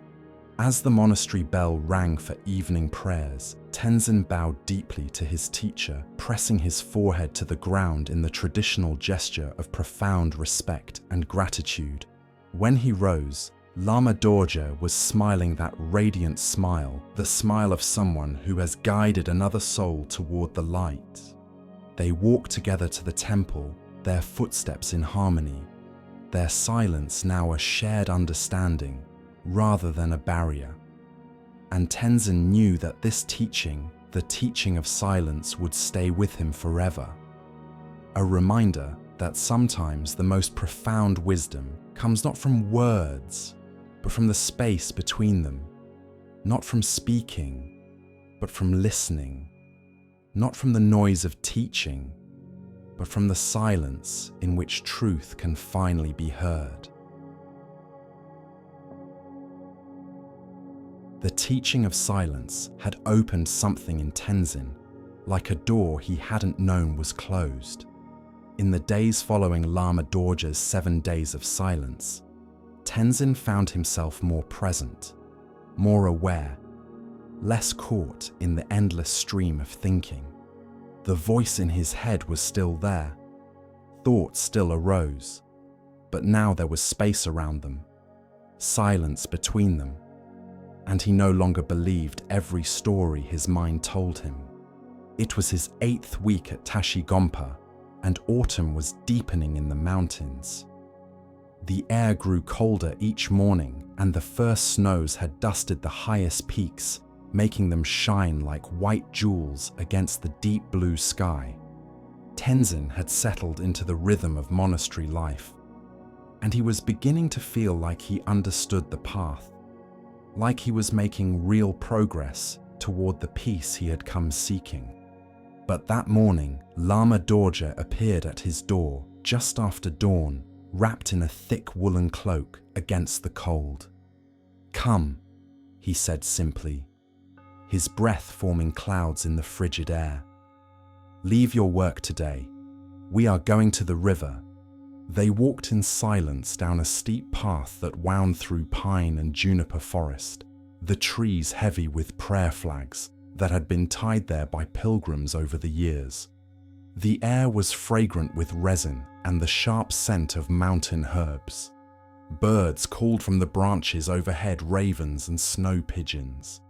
After perhaps an hour of walking, descending from the monastery's high perch, they emerged at a place where the mountain stream widened into a small river flowing clear and cold over smooth stones. Lama Dorje sat down on a flat boulder near the water's edge, settling himself with a soft grunt. He gestured for Tenzin to sit beside him. Then he said nothing. He simply watched the water flow, his eyes following the movement of the current, his face peaceful and attentive. Tenzin sat and watched too, waiting for the teaching to begin, expecting the Lama to speak, to explain why they had come here. Minutes passed. The Lama remained silent, his eyes on the water. Tenzin began to feel restless. They had walked all this way just to sit and look at water.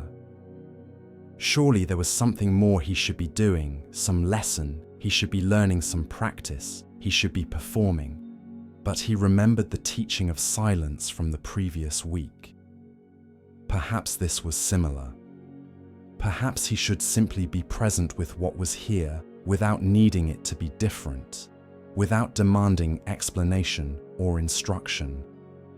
So he settled himself and began to really watch the river, to give it his full attention. The water flowed steadily downstream, its surface catching the morning light, sparkling like scattered diamonds. In the middle of the river sat a large boulder, grey and ancient, worn smooth by countless years of water flowing past. The current divided when it reached the stone, flowing around both sides in smooth arcs, then reuniting below to continue its journey toward the distant valley. Tenzin noticed how the water never fought with the boulder. It didn't try to move it or push through it or complain about its presence. It simply accepted the obstacle and found a way around, adapting its path without hesitation, without resistance, without any apparent effort. The water flowed around the stone as naturally as breathing, as if this were the only possible response, the only sane response. He watched as a fallen log created another obstacle downstream. Again, the water didn't struggle or resist. It pooled behind the log, rose slightly, then spilled over the top in a small waterfall, continuing on its way with the same steady purpose. Every obstacle was met with the same response, acceptance and adaptation, flowing around what couldn't be moved through finding the path of least resistance without losing direction. "Ooh, what do you see?" Lama Dorje asked, his voice soft enough not to disturb the peace of the place, blending with the sound of flowing water. Tenzin considered carefully before answering, wanting to see truly, rather than just report what he thought the Lama wanted to hear. "I see water flowing around obstacles. It doesn't fight them. It doesn't resist them. It just adapts. It changes its path, but not its direction." "Yes, and what else?" Tenzin watched more closely, looking deeper. "The water is always moving toward the sea, toward the lowest point. Even when it has to go around rocks or over logs, it never stops moving in that direction. It never gives up its purpose. It never forgets where it's going. Good, the Lama said, nodding. The Buddha taught that we should be like water. Do you understand what this means? Tenzin thought about it, feeling for the teaching beneath the words. To be flexible, to adapt to circumstances, to flow around obstacles rather than fighting them. Yes, but more than that. Lama Dorje picked up a small stone and tossed it into the river. It sank immediately and the water closed over it, as if it had never been there, the surface smooth again within moments. Water accepts what it cannot change. It does not become angry at rocks for being in its path. It does not suffer because the way is not straight.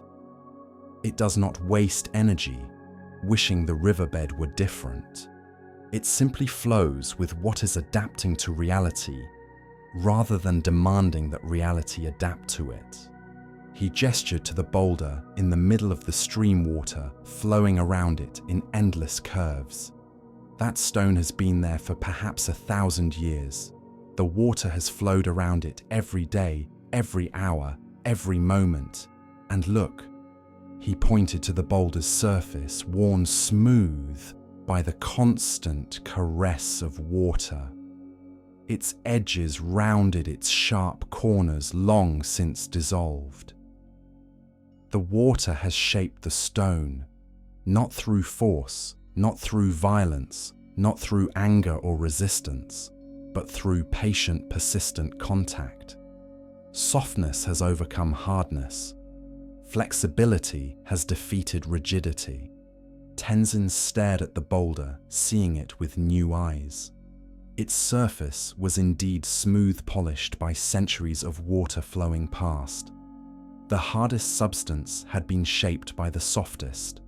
Strength had yielded to gentleness. Rigidity had been worn away by flexibility. This is Wu Wei. Lama Dorje continued using the ancient term. Effortless action. Not passive, not lazy, but aligned with the natural way of things. The water works constantly. It is always flowing, always moving, always accomplishing its purpose of reaching the sea. Yet, it does not strain. It does not force. It simply follows its nature, and in doing so, it achieves everything. A leaf fell from a tree overhead and landed on the water's surface. Tenzin watched as it was immediately caught by the current. The leaf didn't struggle or resist. It simply surrendered to the flow, and the river carried it effortlessly downstream around the boulder, over the log, toward the distant ocean. It moved with the water rather than against it, and in that surrender, it traveled farther than any amount of struggling could have taken it. You see, the Lama said, following Tenzin's gaze. The leaf does not fight the current. It does not try to swim upstream. It trusts the water to carry it where it needs to go. This is also a teaching about trust, about surrender, about working with reality rather than against it. Tenzin thought about his own life, his own practice the past 8 weeks at the monastery. How often did he fight against circumstances? How much energy did he waste resisting what he could not change? Just yesterday, it had rained during his garden time, and he had spent the entire morning frustrated, wishing for sunshine, resenting the weather for disrupting his plans, as if his resentment could change the clouds or stop the rain. Lama, he said slowly, understanding beginning to dawn. I think I see. I spend so much time fighting against reality, wanting things to be different than they are. I exhaust myself trying to control situations I cannot control. I resist what is, and that resistance creates suffering. Yes, Lama Dorje said, his voice warm with approval. This is the suffering the Buddha spoke of. We create obstacles in our own minds, then struggle against them. We demand that the river of life flow in a straight line, and when it curves as it must, as it always does, we suffer. But the river was never meant to be straight. Curves are natural. Obstacles are natural. Change is natural. Resistance is optional. He stood and walked to the water's edge, dipping his hand in the cold current, letting the water flow through his fingers. The water teaches us acceptance, not passive acceptance, not giving up or becoming indifferent, but wise acceptance. The water accepts the rocks, yet it still flows. It accepts the obstacles, yet it still moves toward its destination. It works with what is, rather than wasting energy wishing for what isn't. Tenzin joined him at the water's edge, kneeling on the smooth stones, watching the endless flow. He noticed how the water adapted to every contour of the land, every stone in its path, every change in the riverbed. It was powerful, yet gentle, persistent, yet flexible, purposeful, yet effortless. It never fought reality. It simply flowed with it. But Lama? He asked a question arising from genuine confusion. How do we know when to accept and when to act? When to flow around an obstacle and when to try to change it? When is acceptance wisdom and when is it just giving up?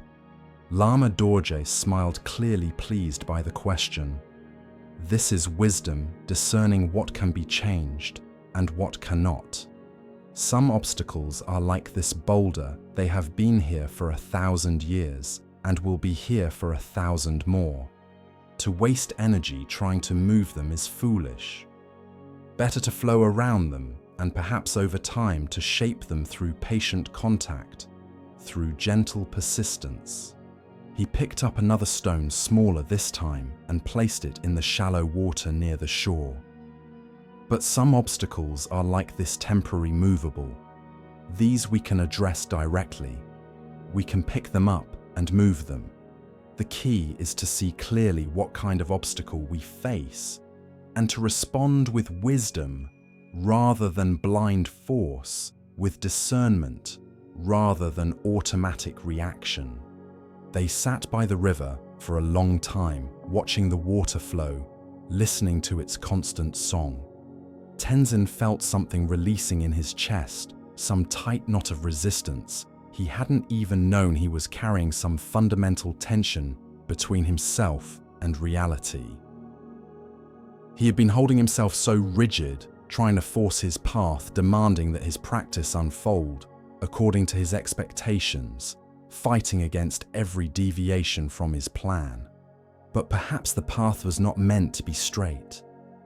Perhaps obstacles were not failures, but opportunities to practice flexibility, to practice acceptance, to practice flowing like water.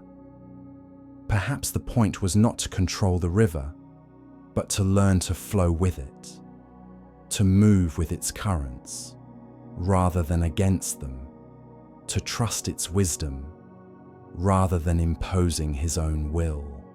As they walked back up the mountain path, Tenzin felt lighter.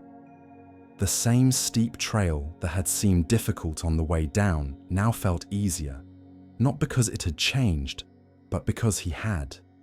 He wasn't fighting it. He was simply walking one step at a time, accepting the steepness, the rocks, the roots across the path. Like water, he was adapting to what was, rather than resisting it, rather than wishing it were different.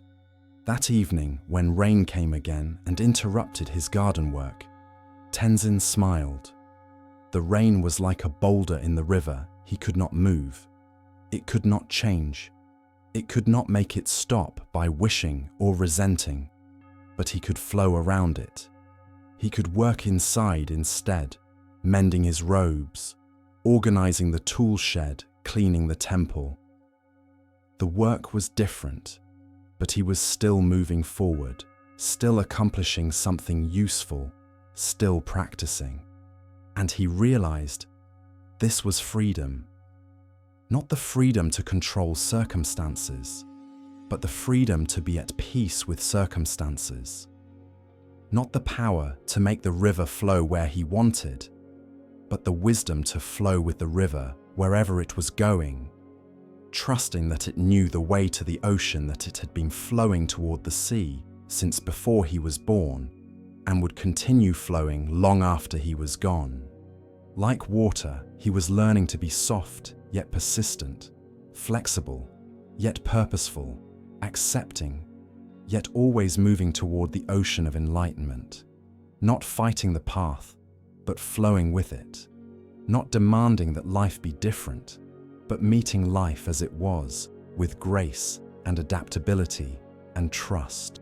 This was the river's teaching, that true strength lies not in rigidity, but in flexibility, not in force, but in flow, not in controlling the current, but in surrendering to it with wisdom and trust.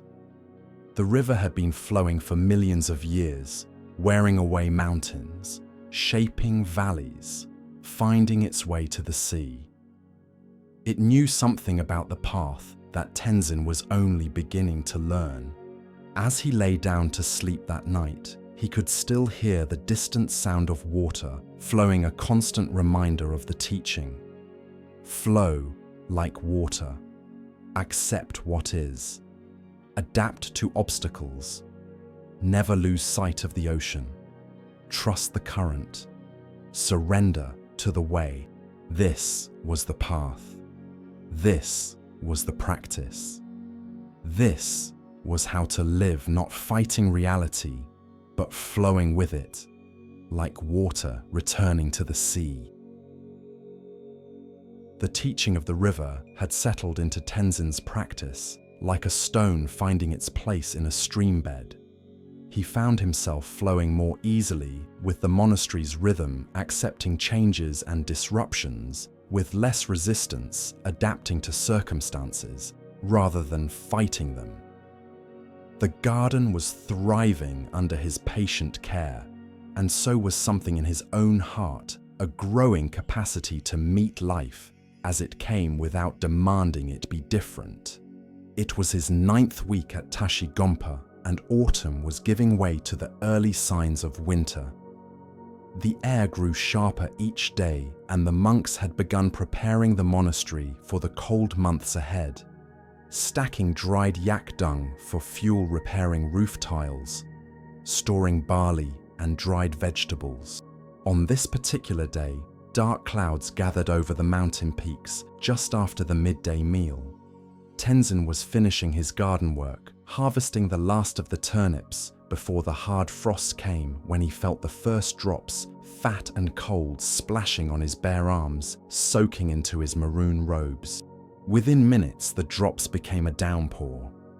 Rain drummed on the monastery roofs, with a sound like 1,000 drums turned the courtyard paths to streams and transformed the garden into a muddy lake. The prayer flags hung heavy and dripping, their mantras weighted down by water.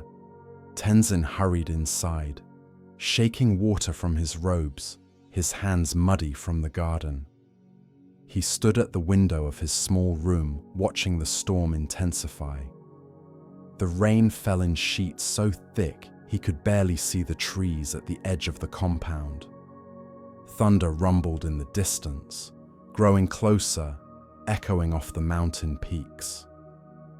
Lightning flashed, illuminating the courtyard in brief, stark moments of white light. By evening, the rain had not stopped. It continued through the night, a constant roar on the roof tiles, punctuated by thunder that shook the ancient walls. Tenzin lay on his sleeping mat, listening to the storm, hoping it would pass by morning, imagining the damage to his garden, worrying about the plants he had tended so carefully. But morning came and the rain continued. The sky was a solid grey, heavy with water pressing down on the mountains like a weight. The courtyard had become a shallow lake. The paths were rivers of mud. All outdoor work was impossible. Even getting to the temple for morning prayers meant wading through ankle-deep water, the cold seeping through his boots, soaking his robes. Tenzin felt his chest tighten with frustration. His carefully structured routine was disrupted. He couldn't tend the garden, the plants would be drowning by now. The weeds would be growing unchecked in all that water. He couldn't walk his usual meditation path around the monastery grounds. He couldn't do any of the outdoor work that had become so central to his practice. Everything was wrong. Everything was ruined.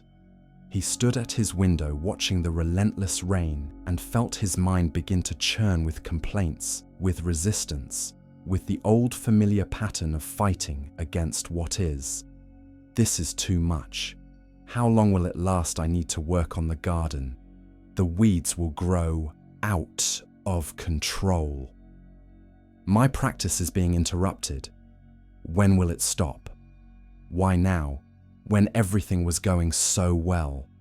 By afternoon of the second day, his frustration had ripened into something darker. A kind of trapped, restless agitation, like a wild animal in a cage. He paced his small room, unable to settle, unable to find peace. He tried to sit in meditation, but his mind was scattered, jumping from thought to thought like a monkey in a cage, unable to rest, unable to be still. The sound of the rain, which had seemed peaceful at first, now felt oppressive, overwhelming, inescapable, like being trapped inside a drum. He couldn't concentrate on anything.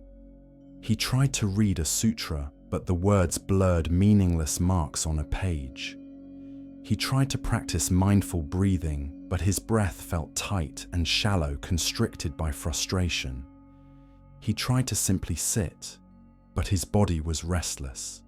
His legs twitching, his hands fidgeting, his mind racing.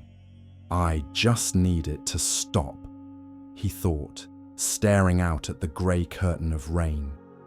Just for an hour, just long enough to go outside, to move, to do something productive. This is unbearable. I can't practice like this. Everything is ruined. On the morning of the third day, Lama Dorje found Tenzin standing at his window, staring out at the rain with a frown etched deep into his face. His shoulders tight with tension, his jaw clenched. "You are fighting the rain," the Lama observed quietly, his voice cutting through Tenzin's spiral of resistance. Tenzin turned, startled. He hadn't heard the old monk approach. "I'm not fighting it, Lama. I'm just waiting for it to stop, so I can continue my practice, so I can get back to my work." Lama Dorje tilted his head slightly, a gesture Tenzin had come to recognize as gentle disagreement, as the Lama's way of saying, "Look more deeply. Your practice is not in the garden, Tenzin. Your practice is not on the walking path. Your practice is here now with the rain. Come." The Lama led him to the main temple. The great doors stood open to the storm, and the sound of rain filled the vast space. Rain on roof tiles, water rushing through gutters, wind howling through the eaves, the steady drumming on stone. It was almost deafening, overwhelming, a wall of sound that seemed to fill every corner of the temple. They sat facing the open doors. The rain so close, Tenzin could feel the mist on his face, could smell the wet earth, and stone could taste the moisture in the air. The altar's butter lamps flickered in the draught, their flames dancing wildly. "Listen," Lama Dorje instructed, his voice barely audible over the storm. "Do not try to block it out. Do not wish it were different. Simply listen. Let the rain be your meditation object." Tenzin tried. He closed his eyes and turned his attention to the sound.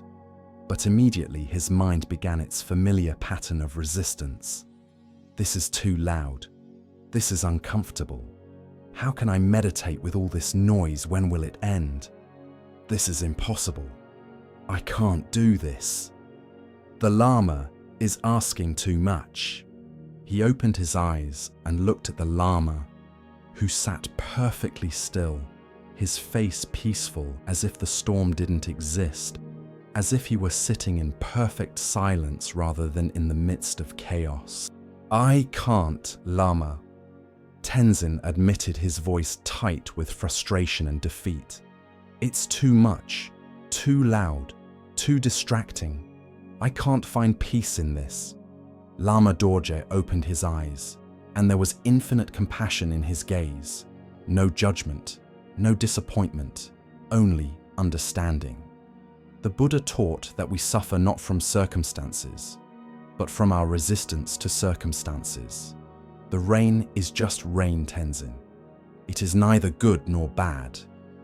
It is simply what is happening. Your suffering comes not from the rain, but from your wish that it were sunshine. From your demand that reality be different than it is. Tenzin felt a flash of defensiveness rise in his chest. But it's natural to prefer sunshine.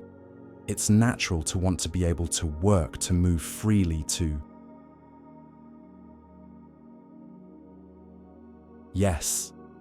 The Lama interrupted gently, raising a hand. It is natural to have preferences, but there is a difference between preference and resistance. Preference says, I would enjoy sunshine. Resistance says, this rain should not be happening. This is wrong. This is unbearable. Reality is making a mistake. Do you see the difference? Tenzin was quiet, considering feeling the truth of the words. He did see the difference. He had moved far beyond simple preference. He had been at war with the weather, demanding that reality conform to his desires, insisting that the universe rearrange itself for his convenience. Try again, Lama Dorje said, his voice soft but firm. But this time, do not try to meditate despite the rain. Meditate with the rain. Let the sound be your meditation object. Let it fill your awareness completely. Stop fighting it. Stop wishing it were different. Just listen. Tenzin closed his eyes again. This time, instead of trying to push the sound away or wishing it were quieter, he opened to it completely.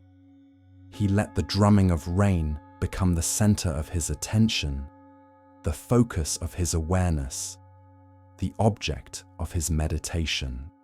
At first, it still felt overwhelming, chaotic, too much. But as he continued to listen, really listen, without judgment, without resistance, without the filter of his preferences, something began to shift. The sound had a rhythm to it, not a regular rhythm like a drum or a heartbeat, but a complex, layered rhythm like a symphony. Heavy drops on roof tiles, lighter drops on stone, the rush of water through gutters, the patter on the prayer flags, the splash in puddles. Each sound distinct yet part of a whole. He noticed that the sound created a kind of cocoon, a wall of white noise that actually helped his concentration rather than hindering it. With the rain so present, so constant, so all-encompassing, there was nothing else to pay attention to, nowhere else for his mind to wander. His mind, which had been scattered and restless, began to settle like silt sinking in water, like snow coming to rest. He sat with the rain for what might have been an hour, might have been more. Time seemed to dissolve, to become irrelevant. There was just this, the sound, the breath, the sitting, the being. The rain was no longer an obstacle. It was his practice. It was his teacher. It was his path. When he finally opened his eyes, he felt more peaceful than he had in days. The rain was still falling just as heavy as before, just as loud. But something in him had changed. He was no longer fighting it. He had stopped demanding that the moment be different. And in that acceptance, he had found peace. Lama Dorje was smiling, his eyes twinkling with approval and joy. You see, the rain did not change. You changed. You stopped demanding that the moment be different. And in that acceptance, you found peace. This is the practice meeting what is rather than fighting for what isn't. They sat together in silence, watching the rain fall, listening to its endless song. After a while, the Lama spoke again, his voice thoughtful, carrying the weight of deep wisdom. Do you know why this teaching is important? Why I brought you here to sit with the rain? Tenzin shook his head, still feeling the spaciousness in his mind, the peace that had emerged from acceptance. Because life is full of rain. Lama Dorje said, his voice gentle but serious. Not just weather rain, but metaphorical rain. Difficulties, obstacles, things we cannot control. Sickness comes, that is rain. Loss comes, that is rain. Aging comes, that is rain. Disappointment, failure, pain, all rain. If we only know how to practice in sunshine, if our peace depends on perfect conditions, then we will spend most of our life suffering, waiting for the rain to stop before we can be happy. He gestured to the storm outside, to the water pouring from the sky, to the grey world beyond the temple doors. But if we learn to practice with the rain, if we learn to find peace, not despite difficulties, but within them, then we are truly free. Then our peace does not depend on circumstances. It is not conditional. It is not fragile. It is like a mountain unmoved by storms, present in all weather. Tenzin understood. He'd been treating his practice like something that required perfect conditions, quiet comfort, routine control. But real practice was learning to be at peace in any conditions. Not just when things were easy, but when they were difficult. Not just in sunshine, but in storms. Not just when life cooperated with his plans, but when life had its own plans entirely. The rain continued for another day and night, but Tenzin no longer counted the hours, no longer stood at his window wishing for it to end. Instead, he used the sound as his meditation object. He sat with it, breathed with it, let it teach him about acceptance and presence, about meeting reality as it is, rather than as he wishes it to be. When he needed to move, he practiced walking meditation in the covered hallways, feeling each step, hearing the rain as accompaniment rather than interruption. When he ate, he tasted his food fully, the rain a constant background that somehow made the meal more vivid, more present, more alive. When he slept, the rain became a lullaby, its rhythm soothing rather than disturbing. On the fourth morning, he woke to silence. The rain had stopped. He went to his window and saw that the world had been washed clean. The sky was brilliant blue, so bright it almost hurt to look at. The mountains stood sharp and clear against that blue, their peaks white with fresh snow. The trees were intensely green, as if someone had painted them with new color. Water droplets caught the sunlight like diamonds on every leaf and blade of grass, on every prayer flag and roof tile. The beauty was almost overwhelming, so vivid it brought tears to his eyes. And Tenzin realized, without the rain, this clarity would not exist. The storm had cleansed the air, nourished the earth, revealed the world's colors with new intensity. What he had resisted as an obstacle had actually been a gift, a blessing, a necessary part of the cycle. He went outside and walked through the wet grass to the garden, his feet soaking in the cold water, his robes dragging through puddles. The plants were thriving, their leaves plump with water, their stems strong and green. The soil was rich and dark, perfect for growth. Even the weeds seemed more vibrant, more alive.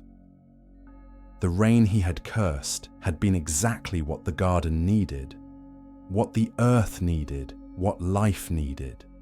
Lama Dorje found him there, kneeling in the mud, examining a turnip plant that had grown noticeably. In the past few days, its leaves spread wide to catch the sun.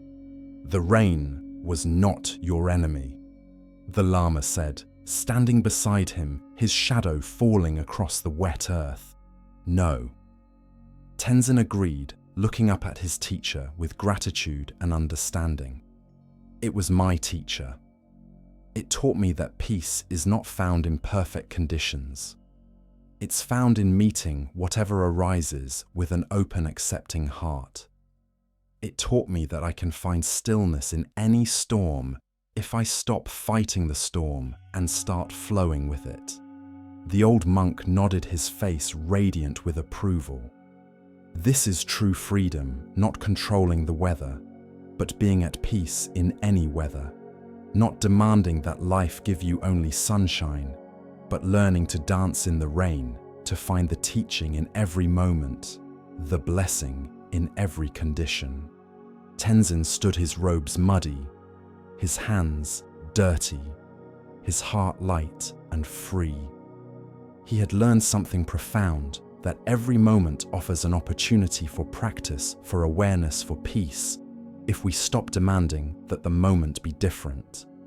The rain was not an interruption to his practice. It was his practice. The obstacle was the path. The difficulty was the teaching.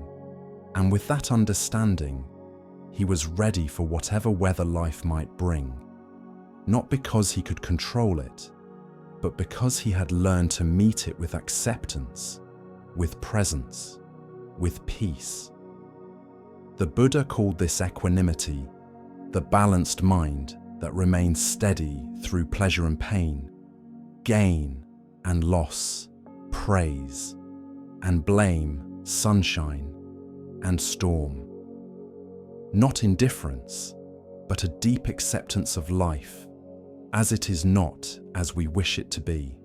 Tenzin had found this equanimity, at least for a moment, in the meditation of rain, and he knew that this moment was enough.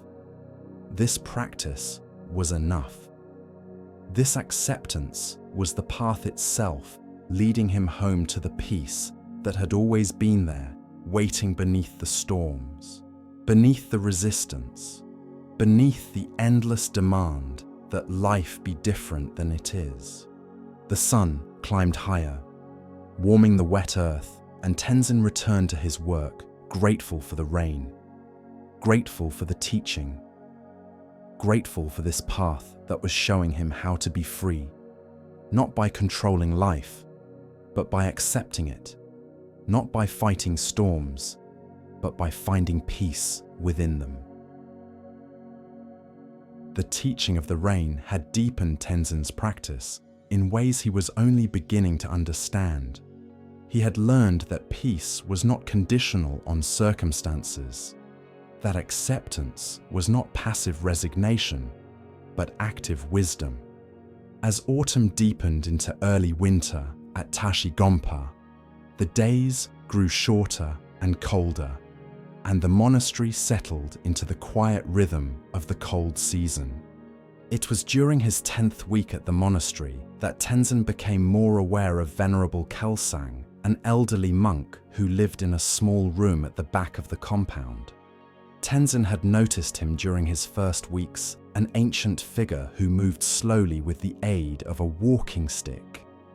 His body bent with age, his maroon robes hanging loose on his thin frame.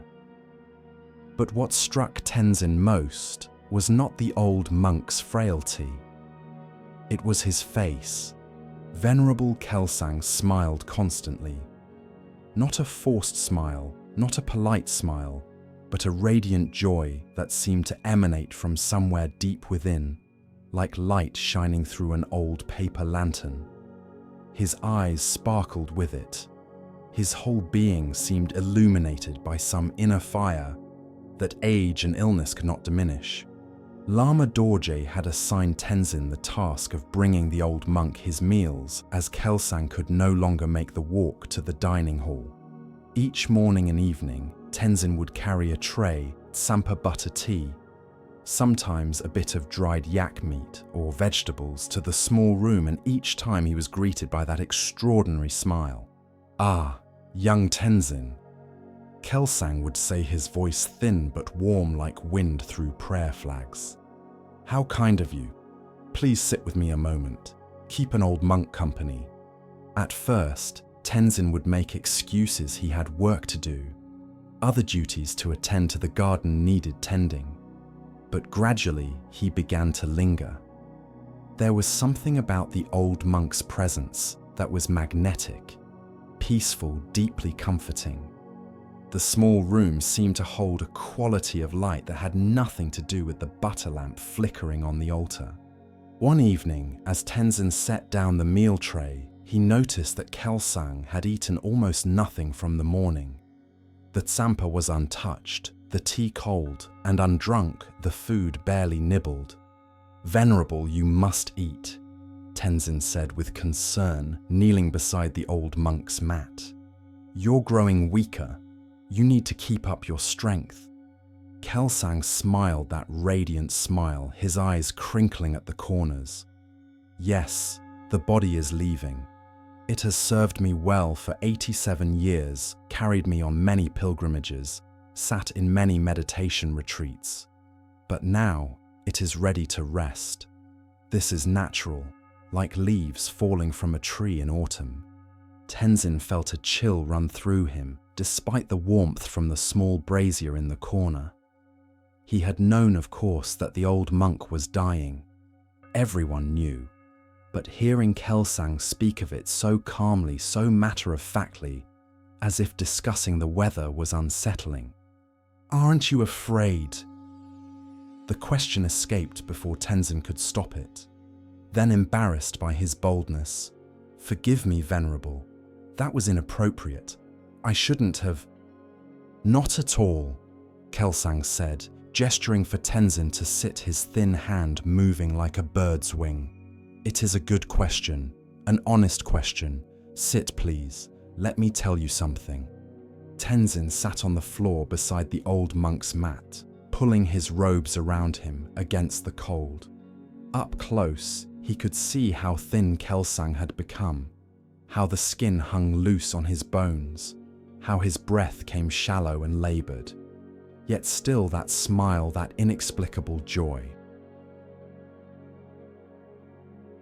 "When I was young like you," Kelsang began, his voice taking on the quality of storytelling, "I was terrified of death. The very thought of it would wake me in the night, my heart pounding like a drum, my body covered in cold sweat. I would lie there in the darkness, thinking, one day I will not exist. One day, this consciousness, these memories, this person I call myself, all of it, will be gone, dissolved like salt in water." The fear was like a poison that infected every moment of my life. He paused to catch his breath, and Tenzin waited patiently, drawn into the story. "I could not enjoy anything." Kelsang continued, his eyes distant with memory. "I could not taste my food because I knew one day I would taste nothing. I could not love anyone because I knew I would lose them. I could not treasure any moment because I knew it was temporary, fleeting, already passing, even as it arrived. The fear of death made it impossible to truly live. I was like a man so afraid of drowning that he never learned to swim." "What changed?" Tenzin asked softly, leaning forward. "My teacher," Kelsang said, and his smile deepened, became even more radiant. "He was dying, much as I am now. I went to him in his final days, hoping for some secret wisdom about death, some special teaching that would take away my fear. And do you know what he asked me? Tenzin shook his head. He asked, "If you had only one day to live, how would you spend it?" Kelsang's eyes grew bright with the memory. I thought about it carefully, seriously, and I realized I would spend it exactly as I should spend every day. I would sit in meditation. I would walk mindfully. I would eat with gratitude. I would speak kindly to others. I would appreciate the sunrise, the taste of tea, the sound of birds, the feeling of breath moving in and out. I would be present, fully present with whatever arose. He reached for his cup of water with trembling hands, and Tenzin helped him drink, holding the cup steady. After a few sips, Kelsang continued. And then my teacher said something that changed everything. He said, "You do have only one day to live. This day. This is the only day you ever have. Yesterday is gone like a dream. Tomorrow is not promised, it may never come. There is only this day, this moment, this breath. If you live each day as if it were your last, you will never waste a single moment on anger or regret or petty concerns." Tenzin felt something shift in his understanding, like a door opening in a dark room, letting in light. The Buddha taught that understanding impermanence truly, understanding it not just intellectually, but in the marrow of your bones, does not make life sad. Kelsang said, his voice growing stronger with passion despite his physical weakness, "It makes life precious. Because I know this body will die, I treasure each breath. Because I know this day may be my last, I waste no moment on anger or regret or worry about the future. Death is not the enemy. Ignorance of death is the enemy because it lets us waste our lives on trivial things, lets us postpone joy, lets us take everything for granted." He gestured around his small room, the simple altar with its Buddha statue, the window showing the mountains beyond the butter lamp casting dancing shadows. "Look at this room. Simple, ordinary. But because I know I may never see it again, it becomes extraordinary. The way the light falls on the wall, the sound of wind outside, the warmth of this blanket. These are miracles, Tenzin. Everything becomes a miracle when you know it might be the last time." Tenzin watched as the old monk savored another small sip of water. His eyes closing in appreciation, his whole being focused on that simple act. It was just water, but the way Kelsang received it, it might as well have been nectar from the pure lands, the most precious substance in existence. "I am not sad to leave this life," Kelsang said, setting down the cup with Tenzin's help. "I am grateful to have lived it. Every moment of it, the joys and the sorrows, the successes and the failures, the health and the sickness, the easy times and the hard times. All of it was a gift. All of it was teaching. And now the gift is coming to its natural end, and that is also perfect. That is also exactly as it should be. But what comes next?" Tenzin asked the question that haunted him. "Aren't you afraid of the unknown, of what lies beyond death?" Kelsang's smile widened, became almost mischievous. "I am curious about it. The Buddha taught that death is not an ending. It is a transition, like a traveler moving from one inn to another, like changing clothes, like waking from one dream into another. This body, this personality, this particular expression of consciousness, these are temporary, like a rainbow appearing in mist. But consciousness itself continues, shaped by the karma we have created, moving toward its next expression according to causes and conditions." He shifted slightly on his mat, wincing with pain, but the smile never left his face. I have tried to live well. I have tried to practice the dharma, to cultivate compassion, to harm no one, to help where I could. I have spent years in retreat, purifying my mind, preparing for this moment. Whatever comes next will be the natural result of how I have lived. I trust that. I trust the law of karma as I trust the law of gravity. What I have planted, I will harvest. They sat in silence for a while, the room growing darker as the sun set behind the mountains. The evening light slanted through the small window, painting everything in shades of gold and amber. Tenzin could hear the evening birds beginning their songs, the distant sound of monks chanting prayers. "May I ask you something, Venerable?" Tenzin said, finally voicing the question that had been growing in him since he first saw that inexplicable smile. "Of course, young one. How do you smile so much? Even now, even in pain, even facing death, you smile. How?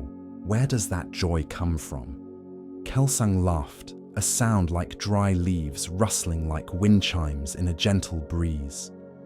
"Because there is so much to smile about. Look." He gestured to the window with effort. "The light is beautiful. The birds are singing. You are here keeping an old monk company, showing kindness to someone who can give you nothing in return. My body hurts, yes, but my mind is at peace.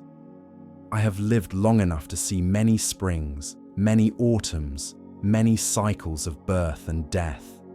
I have known friendship and solitude, learning and teaching, struggle and ease. What is there not to smile about?" He reached out and placed his thin hand on Tenzin's arm, the touch light as a leaf. "The smile is not because everything is perfect. The smile is because I am no longer at war with imperfection. I am no longer demanding that life be different than it is. I am simply here present, with what is grateful for what has been curious about what will be. This is freedom, Tenzin. This is what the Buddha meant by liberation, not escape from life, but complete acceptance of it, complete presence, with it complete peace with its nature." Over the following days, Tenzin visited Kelsang more frequently. He would sit with the old monk, sometimes talking, sometimes in silence, sometimes reading sutras aloud, while Kelsang listened with closed eyes and that ever-present smile. He watched how Kelsang received each moment: the sunlight on his blanket, the taste of tea, the sound of rain on the roof, the company of a visitor.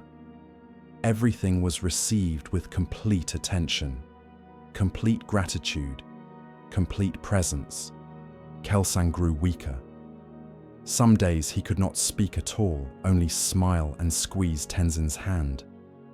Some days he seemed to be somewhere else. His eyes distant, his breathing shallow, his consciousness perhaps already beginning its journey to the next life. But the peace never left him.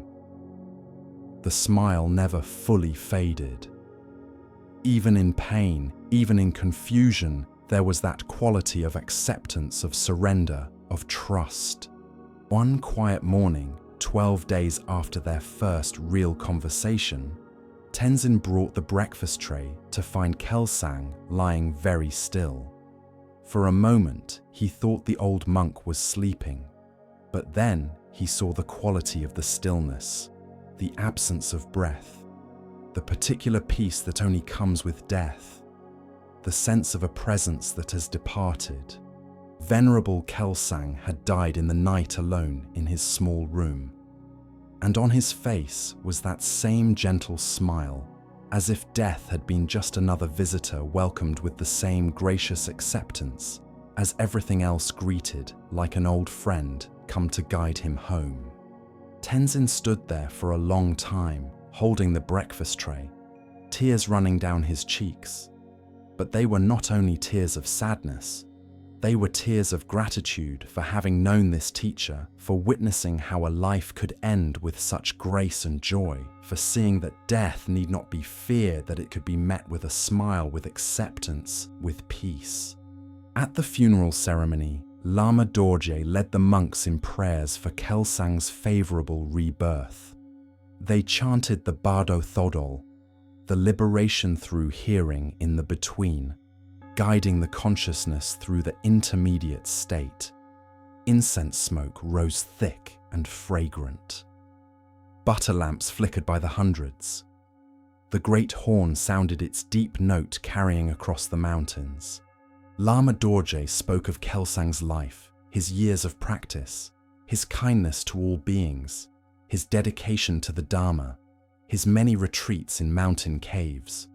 But what Tenzin remembered most was not the formal eulogy, it was the smile, that radiant, peaceful, joyful smile that said, "I have lived fully, I have loved completely, I have nothing to regret, and now I am ready for whatever comes next. Death is not the end. It is just another step on the journey." In the days after Kelsang's death, Tenzin found himself thinking differently about his own life, his own practice, his own inevitable death.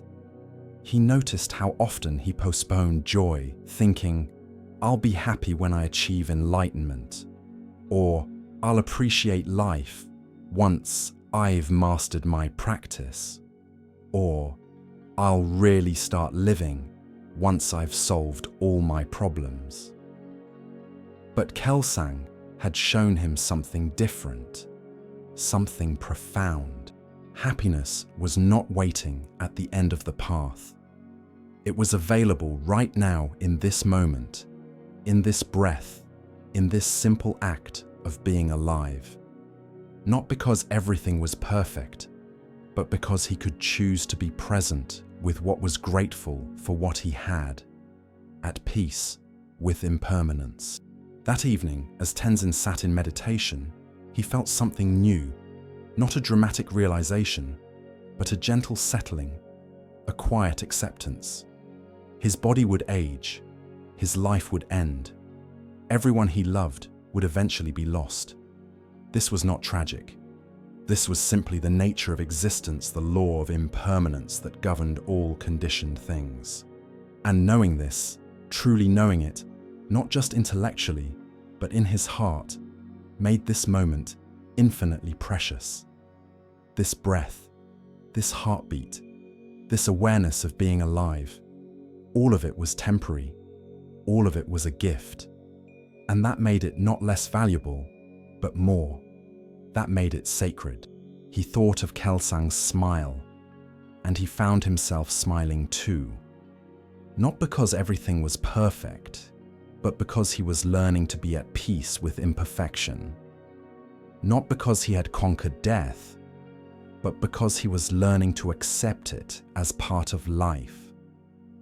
Not because he had achieved enlightenment, but because he was learning that enlightenment might be nothing more than this complete presence, complete acceptance, complete peace with what is. Outside his window, the stars emerged one by one in the vast Himalayan sky. Prayer flags fluttered in the night wind, carrying their mantras to the heavens. And somewhere, Tenzin felt Venerable Kelsang was smiling, still his consciousness moving on to its next adventure. His teachings remaining behind like seeds planted in fertile soil, waiting to bloom in the hearts of those who had known him. Death was not the end. It was just another beginning. And life, precious and temporary, was not something to be feared or grasped, but something to be lived fully, loved completely, and released gracefully when the time came. Tenzin bowed toward the empty room where Kelsang had lived, a gesture of gratitude and respect. Then he returned to his practice, carrying the old monk's final teaching in his heart's smile. Be present, treasure each moment, accept impermanence, and when death comes, welcome it with the same grace you would welcome any other guest, knowing that it too is part of the journey, part of the teaching, part of the great mystery of existence. The teaching of Venerable Kelsang's peaceful death had settled into Tenzin's heart like a blessing, a reminder that the path was not about conquering death, but about living fully until death came. He continued his practice with renewed appreciation for each moment, each breath, each day of life and health. It was his 11th week at Tashi Gompa when a new monk arrived on a cold morning in early winter. His name was Jamyang, and he brought with him an air of severity that seemed to darken the very rooms he entered. He was perhaps 45 years old, his face set in permanent lines of disapproval, his movements sharp and precise, his eyes constantly scanning for faults. Tenzin first encountered him in the temple during morning prayers. After the chanting ended, Tenzin rose from his cushion and prostrated 3 times before the altar, as was customary. As he completed his prostrations, Jamyang's voice cut through the silence like a knife. "Your prostrations are sloppy. Your forehead barely touched the ground. Is this how you show respect to the 3 jewels?" Tenzin stopped, surprised and embarrassed. I'm sorry, I didn't mean..." "Intention means nothing without proper form." Jamyang interrupted, his voice cold. "Sloppy practice leads to sloppy mind. You should know this if you've been practicing for any length of time." Tenzin felt his face flush. He prostrated again, more carefully this time, making sure his forehead touched the ground fully. Behind him, he heard Jamyang sigh heavily, as if disappointed by the entire world and everyone in it. Over the following days, Jamyang found fault with everything. He criticized how Tenzin swept the courtyard. "Too much dust, you're just moving it around, not actually cleaning." He criticized how Tenzin chanted the morning prayers. "Your pronunciation of the Sanskrit is atrocious. Have you studied the texts at all?" He criticized how Tenzin held his bowl during meals. "The fingers should be positioned thus, not like you're holding a common dish. Were you never taught proper etiquette?" Nothing was good enough. Nothing met his exacting standards. And it wasn't just Tenzin. Jamyang criticized everyone. The cook's tsampa was too thick. The gardener's paths were uneven. The young novices were lazy and disrespectful. Even Lama Dorje's teachings were met with subtle corrections. Actually, the sutra says, or in the traditional interpretation, or my previous teacher explained it differently. Tenzin tried to ignore him. He tried to practice patience. But Jamyang's constant criticism was like sand in his shoe, small, persistent, increasingly irritating. By the end of the first week, Tenzin found himself avoiding the new monk, taking different paths through the monastery, timing his activities to minimize contact, feeling his stomach tighten whenever he heard Jamyang's voice. But avoidance only worked so well. They lived in the same small community, ate the same meals, attended the same teachings, and each encounter left Tenzin feeling smaller, more inadequate, more resentful. His mind began to fill with judgments about Jamyang, how arrogant he was, how unpleasant, how he made everyone miserable with his constant criticism. One evening, after Jamyang had spent 10 minutes explaining everything wrong with how Tenzin was washing dishes in the kitchen, the water was too cold. The scrubbing was insufficient. The drying was careless. Tenzin went to Lama Dorje. He found the old teacher in his room spinning a prayer wheel slowly, his lips moving in silent mantra. "Lama, I need guidance," Tenzin said, bowing deeply. "I'm struggling with anger, with resentment, with hatred even."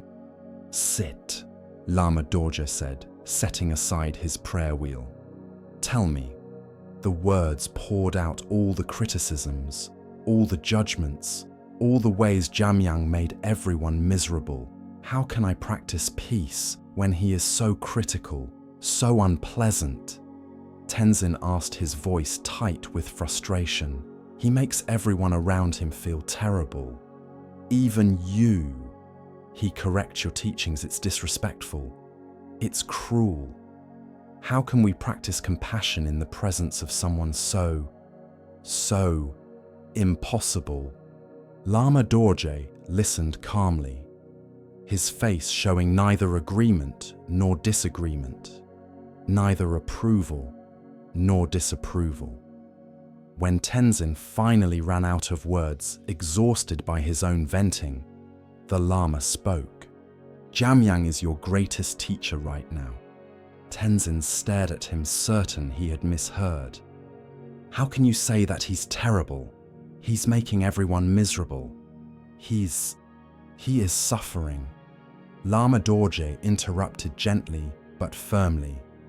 "And he is showing you where your own peace is still conditional, still dependent on others' behavior. Your peace is still fragile, still easily disturbed by external circumstances.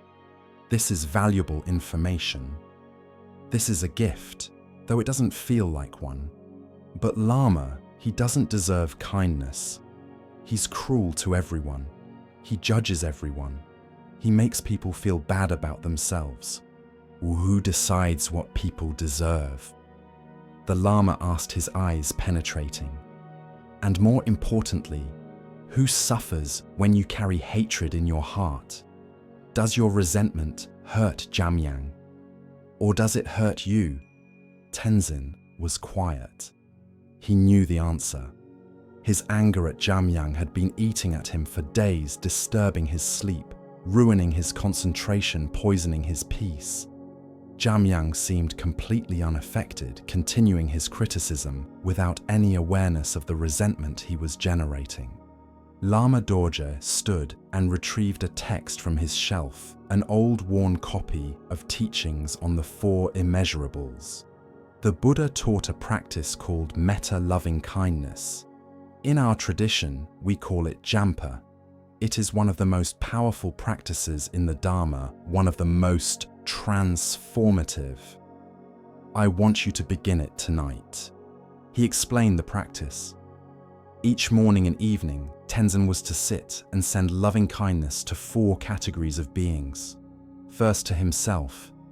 "May I be happy. May I be peaceful. May I be free from suffering." Then to someone he loved, Lama Dorje, or his family, or a friend. Then to someone neutral, someone he neither liked nor disliked. And finally to someone difficult, Jamyang. "I can't," Tenzin protested immediately. "I can't wish him well. He doesn't deserve it. He makes everyone miserable. It would be dishonest, hypocritical." Lama Dorje's voice became firm, more serious than Tenzin had ever heard it. His eyes held a fierce compassion. "Listen carefully, because this is important. The Buddha taught that hatred never ceases by hatred, but only by love. This is an eternal law, as unchangeable as the fact that water flows downhill. You practice metta, not because Jamyang deserves it, but because you deserve to be free from the poison of hatred." He placed his hand on Tenzin's shoulder, his grip surprisingly strong. Hatred is like drinking poison and expecting the other person to die. Every moment you spend hating Jamyang, you hurt yourself. He may never change. He may continue to criticize and judge for the rest of his life. But you can change. You can free yourself from this suffering. That is what this practice offers, not to change him, but to free you. That evening, Tenzin sat on his cushion and began the practice with deep reluctance. May I be happy. May I be peaceful. May I be free from suffering. This part was easy. He could feel the warmth of self-compassion spreading through his chest, a gentle kindness toward himself. May Lama Dorji be happy. May he be peaceful. May he be free from suffering. This too was natural. He loved his teacher. Wishing him well felt genuine, heartfelt. May the cook be happy. May he be peaceful. May he be free from suffering. The neutral person, this was straightforward enough. The cook was neither friend nor enemy, just someone who prepared meals. But then came Jamyang. May Jamyang be happy. May Jamyang be peaceful. May Jamyang be free from suffering. The words stuck in his throat like stones. His whole body resisted. I don't mean this, he thought. This is a lie. I don't wish him well. I wish he would leave. I wish he would stop criticizing everyone. I wish he would disappear. But he forced the words out anyway, as Lama Dorje had instructed, even though they felt false, even though his heart rebelled against them. May Jamyang be happy. May Jamyang be peaceful. May Jamyang be free from suffering. The next morning, Jamyang criticized how Tenzin was raking leaves in the courtyard. You're missing all the corners. Do you not see them? Are you blind? Tenzin felt the familiar surge of anger, the tightness in his chest, the heat in his face. But that evening, he sat again. May Jamyang be happy. May Jamyang be peaceful. May Jamyang be free from suffering. Day after day, he continued the practice.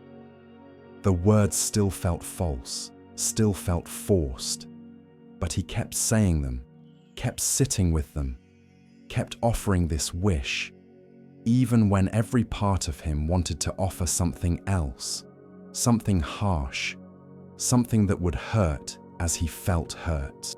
Slowly, something began to shift. It started small, almost imperceptible. One day, Tenzin noticed that Jamyang ate alone.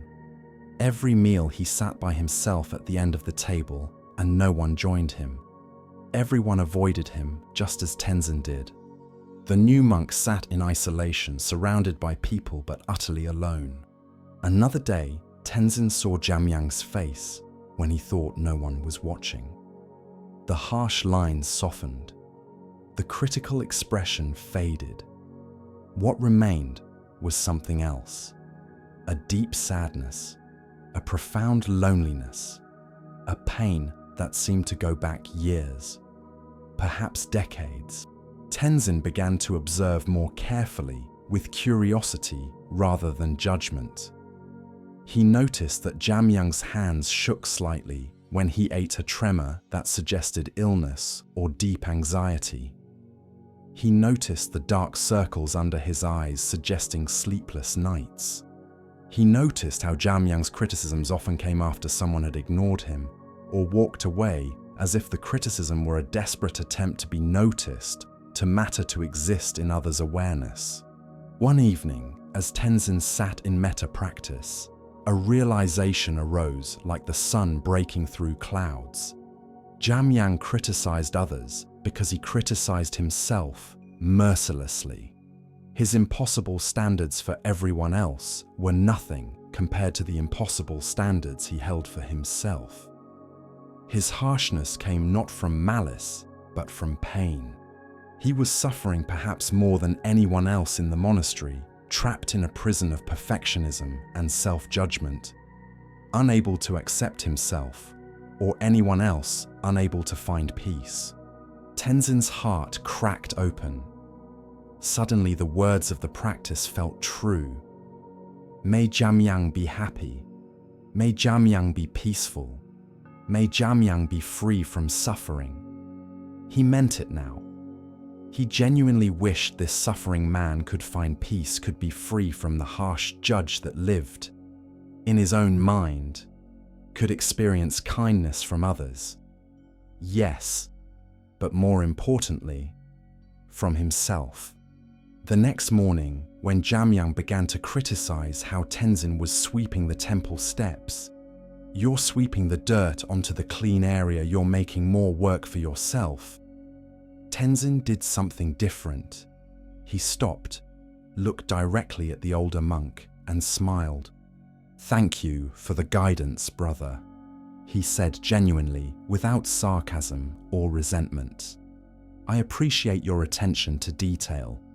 Would you like to join me for tea after morning chores? I've been wanting to hear about your previous monastery." Jamyang stopped mid-sentence, his mouth open, his face showing complete confusion. He looked suspicious, as if searching for the trap, the mockery. "Why?" he asked finally, his voice uncertain. "Because I'd enjoy your company," Tenzin said, and he was surprised to find that he meant it.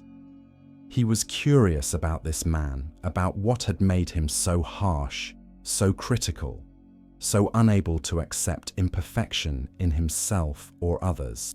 Jamyang's face went through several expressions: suspicion, confusion, something that might have been hope, quickly suppressed. I have work to do," he said finally, and walked away quickly, almost fleeing. But the next day, Tenzin tried again. "Good morning, Jamyang. The mountains are beautiful today, aren't they? The snow on the peaks is like white silk." Again, confusion. Again, a hasty retreat. But Tenzin persisted. Each day, a small kindness, a greeting, a smile, an invitation, an acknowledgement of Jamyang's presence, his existence, his worth as a human being.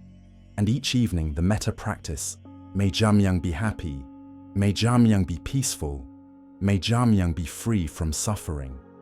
The words no longer felt false. They felt true, necessary, urgent. He genuinely wished this suffering man could find peace, could lay down the burden of constant judgment, could experience a moment of self-acceptance. 2 weeks later, Tenzin was sitting in the garden after his work, enjoying the weak winter sun, when he heard footsteps. He looked up to find Jamyang standing nearby, shifting his weight from foot to foot, looking uncomfortable and uncertain. "May I?" Jamyang began, then stopped. He tried again. "May I sit with you?" "Of course," Tenzin said warmly, gesturing to the ground beside him, moving over to make space. "Please." They sat in silence for a while.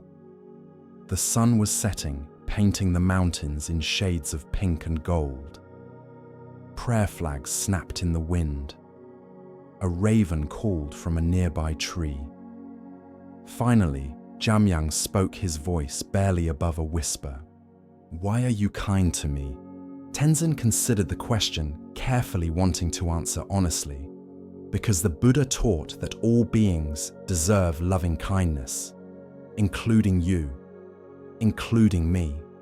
We're all suffering. We're all trying to find peace, trying to be happy, trying to be free from pain.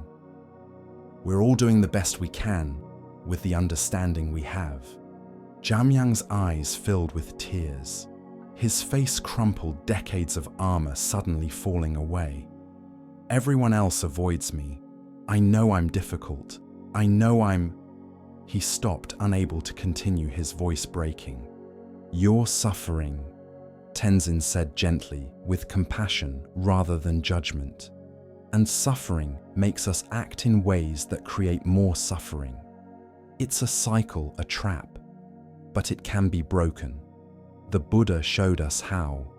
"I don't know how to stop," Jamyang said, the words tumbling out like water from a broken dam. "I see everything that's wrong with others, with myself, with the world. I can't turn it off. I can't stop judging, criticizing, finding fault. It's like a sickness in my mind, a demon I can't exorcise. I've tried for years. I've tried so hard, but I can't stop. I know, Tenzin said, his voice full of understanding. I have my own sicknesses, my own demons. We all do, but we can work with them. We can practice. We can be gentle with ourselves and with each other. That's what the Dharma teaches, not perfection, but compassion, not judgment, but understanding. Jamyang wept openly now, his body shaking with sobs, years of pain and loneliness pouring out. Tenzin sat with him, not trying to fix anything, not offering empty reassurances, not trying to make the pain go away. Just present, just compassionate, just there, a witness to suffering, a companion in the darkness. When Jamyang finally composed himself, wiping his eyes with his sleeve, he looked at Tenzin with something like wonder. "Thank you," he said, his voice hoarse. No one has been kind to me in so long. I'd forgotten what it felt like. I'd forgotten that it was possible. "Then let's practice together," Tenzin said, feeling the truth of Lama Dorje's teaching in his bones. "Let's help each other. That's what this community is for, not to be perfect, but to support each other in our imperfection. Not to judge, but to understand. Not to isolate, but to connect." In the weeks that followed, Jamyang slowly changed. He still had critical tendencies. Old patterns don't disappear overnight. Habits formed over decades don't dissolve in days.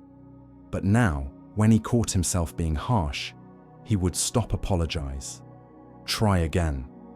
He began to join others for meals, sitting at the communal table rather than in isolation.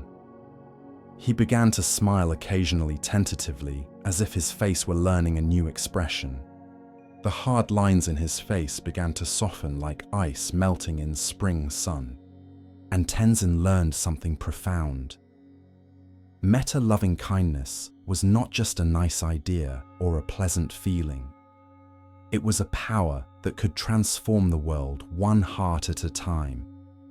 It could take an enemy and make him a friend. It could take suffering and turn it toward healing. It could break cycles of hatred and create cycles of compassion. It could reach across the walls we build around our hearts and remind us that we are all the same, all suffering, all seeking happiness, all deserving of kindness. Lama Dorje, watching this transformation from a distance, smiled his knowing smile. He had seen it happen before and would see it again. This was the power of the Buddha's teaching, not just to change individuals, but to change relationships, to change communities, to change the very fabric of how humans connect with each other. One evening, as Tenzin and Jamyang sat together after evening prayers, the older monk spoke quietly. "You saved my life, you know. I was drowning in my own judgment, my own hatred, mostly hatred of myself. I was so lonely, so isolated. I think I was dying inside. And you threw me a rope. You showed me kindness when I deserved none. Why?" Tenzin thought about the answer, about the weeks of metta practice, about Lama Dorje's teaching, about the Buddha's eternal law. Because hatred never ceases by hatred. But by love, by patient, persistent, genuine, loving kindness, even the hardest heart can soften. Even the most difficult person can become a teacher.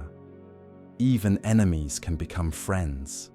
Jamyang nodded, tears in his eyes again, but this time, tears of gratitude rather than pain. "Thank you, brother. Thank you for not giving up on me. Thank you for seeing past my harshness to the suffering beneath. Thank you for reminding me that I am human, that I am worthy of kindness, that I can change."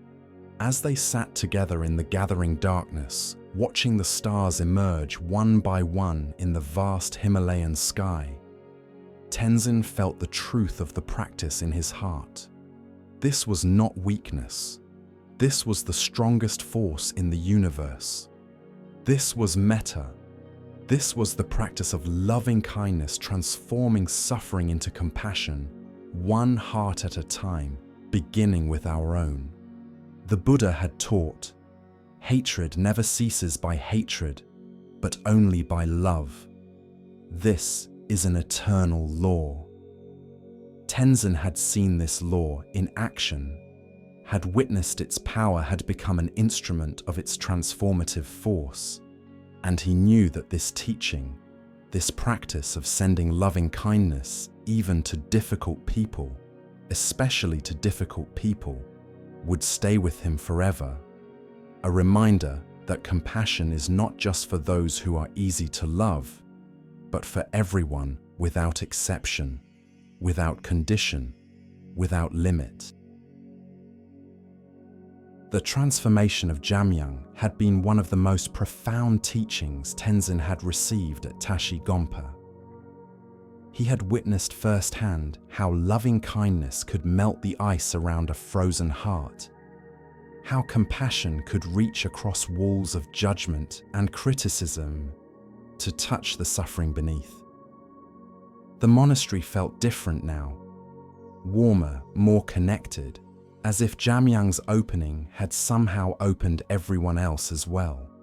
It was Tenzin's 13th week at the monastery, and winter had fully arrived in the mountains. Snow fell regularly now, covering the peaks in thick white blankets, making the paths treacherous and beautiful. The monks spent more time indoors studying texts, practicing meditation, spinning prayer wheels by the warmth of braziers. On a particularly cold morning, the monastery bell rang in an unusual pattern. Not the regular call to prayers, but the signal for a visitor. Tenzin, who was helping in the kitchen, looked out to see a figure approaching up the mountain path. Even from a distance, the man's bearing suggested importance. His chuba was made of fine brocade. His boots were new and well made, and a servant followed behind carrying scrolls and books wrapped in silk. Master Dhammapala, no Lama. Dorje Tenzin corrected himself. Still sometimes mixing up the names from his old imaginings, was already in the courtyard, waiting. The visitor reached the gate breathing heavily from the altitude and the climb. Lama Dorje, the man called out, his voice carrying authority despite his breathlessness. I am Scholar Rinchen from the great monastery of Sera. I have traveled 7 days to meet you. Your reputation has reached even the great institutions of the lowlands. The Lama set down the prayer wheel he had been spinning and bowed. You are welcome here, friend. Please rest from your journey. The altitude is difficult for those not accustomed to it. I need no rest, Scholar Rinchen said, waving away the suggestion with an impatient gesture. I have come to discuss the Dharma with you. I have studied Buddhist philosophy for 25 years. I have read every major commentary on the sutras in Tibetan Sanskrit and Chinese. I have debated with masters across 3 provinces and won the Geshe degree with highest honors. Your reputation as a teacher has reached even the great debating halls, and I wish to test your understanding to engage in philosophical discourse with one who is said to have profound realization. Tenzin, watching from the kitchen doorway, felt a flash of defensiveness on behalf of his teacher. Test his understanding. The arrogance of this man. But Lama Dorje simply smiled his face, showing no offense, no pride, no reaction at all. I see. You must be thirsty from your climb. Please come, let us have tea. He led scholar Rinchen to a small room near the temple where guests were received. Tenzin followed at a respectful distance, curious to see how this would unfold, how his teacher would handle this pompous scholar. The Lama gestured for the scholar to sit on a cushion, then went to prepare tea himself, despite the visitor's protests that a servant could do it. As Lama Dorje prepared the butter tea with his usual mindful care, heating water, adding tea leaves and salt, churning it with butter until it was rich and frothy, Scholar Rinchen began to talk. And once he started, he barely paused for breath. "You see, Lama, I have developed a new interpretation of the Madhyamaka philosophy that reconciles the Prasangika and Svatantrika positions on the nature of emptiness. The key insight is that both schools are describing the same ultimate reality from different conventional perspectives. The Prasanika emphasis on the absence of inherent existence and the Svatantrika concept of conventional existence are not contradictory, but complementary. I have written 5 volumes on this subject, and they are being studied in the great monasteries." He continued explaining his theories, quoting sutras from memory in Sanskrit and Tibetan, referencing obscure commentaries by Indian and Tibetan masters, demonstrating his vast knowledge with the pride of a peacock displaying its feathers.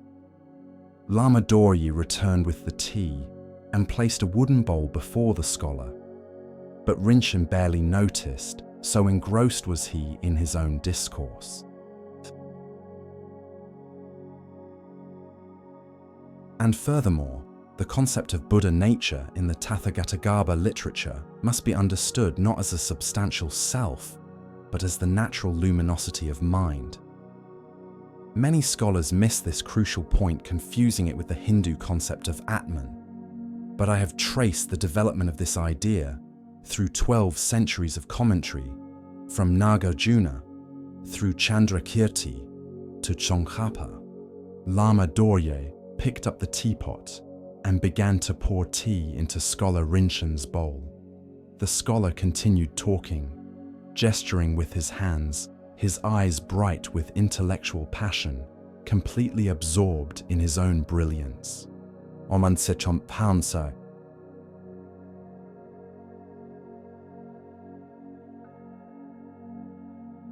Which brings me to the question of the two truths.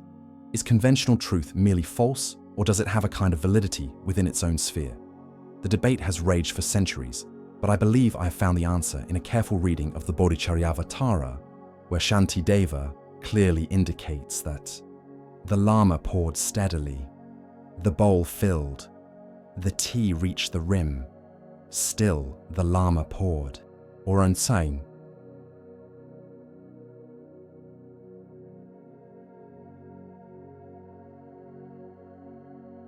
And this has profound implications for practice, because if we understand that emptiness does not negate conventional existence but rather reveals its true nature, then we can engage with the world without falling into either nihilism or eternalism, which are the two extreme views that the Buddha warned against in his very first teaching at. Tea spilled over the edge of the bowl, onto the tray, onto the low table. Still, Lama Dorje poured his face serene, as if nothing unusual was happening, as if this were the most natural thing in the world. Scholar Rinchen stopped mid-sentence. "Lama, the bowl is full, it's overflowing. Stop pouring." Lama Dorje stopped and set down the teapot. He looked at the scholar with gentle, penetrating eyes that seemed to see everything: the pride, the insecurity. Beneath the pride, the desperate need to prove himself, the loneliness of someone who had mistaken knowledge for wisdom. "Like this bowl," he said quietly, his voice soft but clear. "You are full of your own opinions, your own knowledge, your own ideas, your own theories and interpretations and clever insights. How can I show you anything when there is no room in your bowl? How can I pour the tea of wisdom when your cup is already overflowing with the tea of concepts? Silence fell over the room like snow. Scholar Rinchen stared at the overflowing bowl, at the tea dripping onto the floor, at his own reflection in the spilled liquid. His face, which had been animated with intellectual excitement, slowly changed. The confidence drained away, replaced by something else. Recognition, embarrassment, and finally, humility. He began, then stopped. He looked down at his hands, at the scrolls his servant had carried all this way, at the books that contained his theories and interpretations. I have been a fool. Not a fool, Lama Dorje said gently, his voice full of compassion.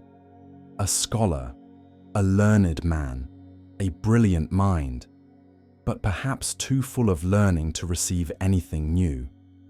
Perhaps so attached to what you know that you cannot see what you don't know. Scholar Rinchen was quiet for a long moment, and when he spoke again, his voice was different, softer, more uncertain, stripped of its earlier confidence. I came here thinking I understood the Dharma because I had memorized the words, because I could recite sutras and quote commentaries and win debates. I thought knowledge was the same as wisdom. I thought if I could explain the teachings, I had mastered them. And now, the Lama asked, his tone gentle, inviting, now I see that I have been studying the menu instead of tasting the meal. I have been admiring the finger pointing at the moon instead of looking at the moon itself. He looked up at Lama Dorje with genuine humility, with the vulnerability of someone whose armor has fallen away. I know nothing. Will you teach me? Lama Dorje smiled warmly, his whole face lighting up with joy. Now you are ready to learn. Empty your bowl. Become a beginner again. This is the first step of wisdom, admitting that we don't know, that all our knowledge is just concepts, just words, just fingers pointing at something we have never actually touched. He poured fresh tea into a clean bowl and offered it to the scholar with both hands, a gesture of respect. The Buddha taught that attachment to views and opinions is one of the greatest obstacles to enlightenment. We cling to what we think we know, and this very clinging prevents us from seeing truth. Knowledge can become a prison if we are not careful, a wall between us and reality. Scholar Rinchen accepted the tea with both hands, bowing deeply over it. He sipped it slowly, mindfully, as if tasting tea for the first time, as if discovering what tea actually was beyond the concept of tea. It's good, he said simply, and there was wonder in his voice. Yes, the Lama agreed, smiling. Just tea, not a concept about tea, not a theory of tea, not a scholarly analysis of tea's properties and origins and chemical composition. Just the direct experience of drinking tea. This is where wisdom begins, in direct experience, not in concepts about experience. Tenzin, watching from the doorway, felt the teaching sink into his own heart. How often had he done the same thing? How often had he mistaken understanding concepts for understanding reality? How often had he thought that because he could explain something, he had actually experienced it? Over the following days, Scholar Rinchen stayed at the monastery, but he was a different man than the one who had arrived. He put away his scrolls and books. He joined the monks in their daily work, sweeping, cooking, carrying water, tending the few winter vegetables in the protected garden. He sat in meditation without analyzing his experience. He listened more than he spoke.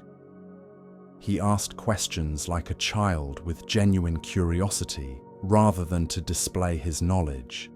One evening, Tenzin found Scholar Rinchen sitting alone in the garden, simply watching the sunset, the sky turning shades of orange and pink and purple over the white mountains.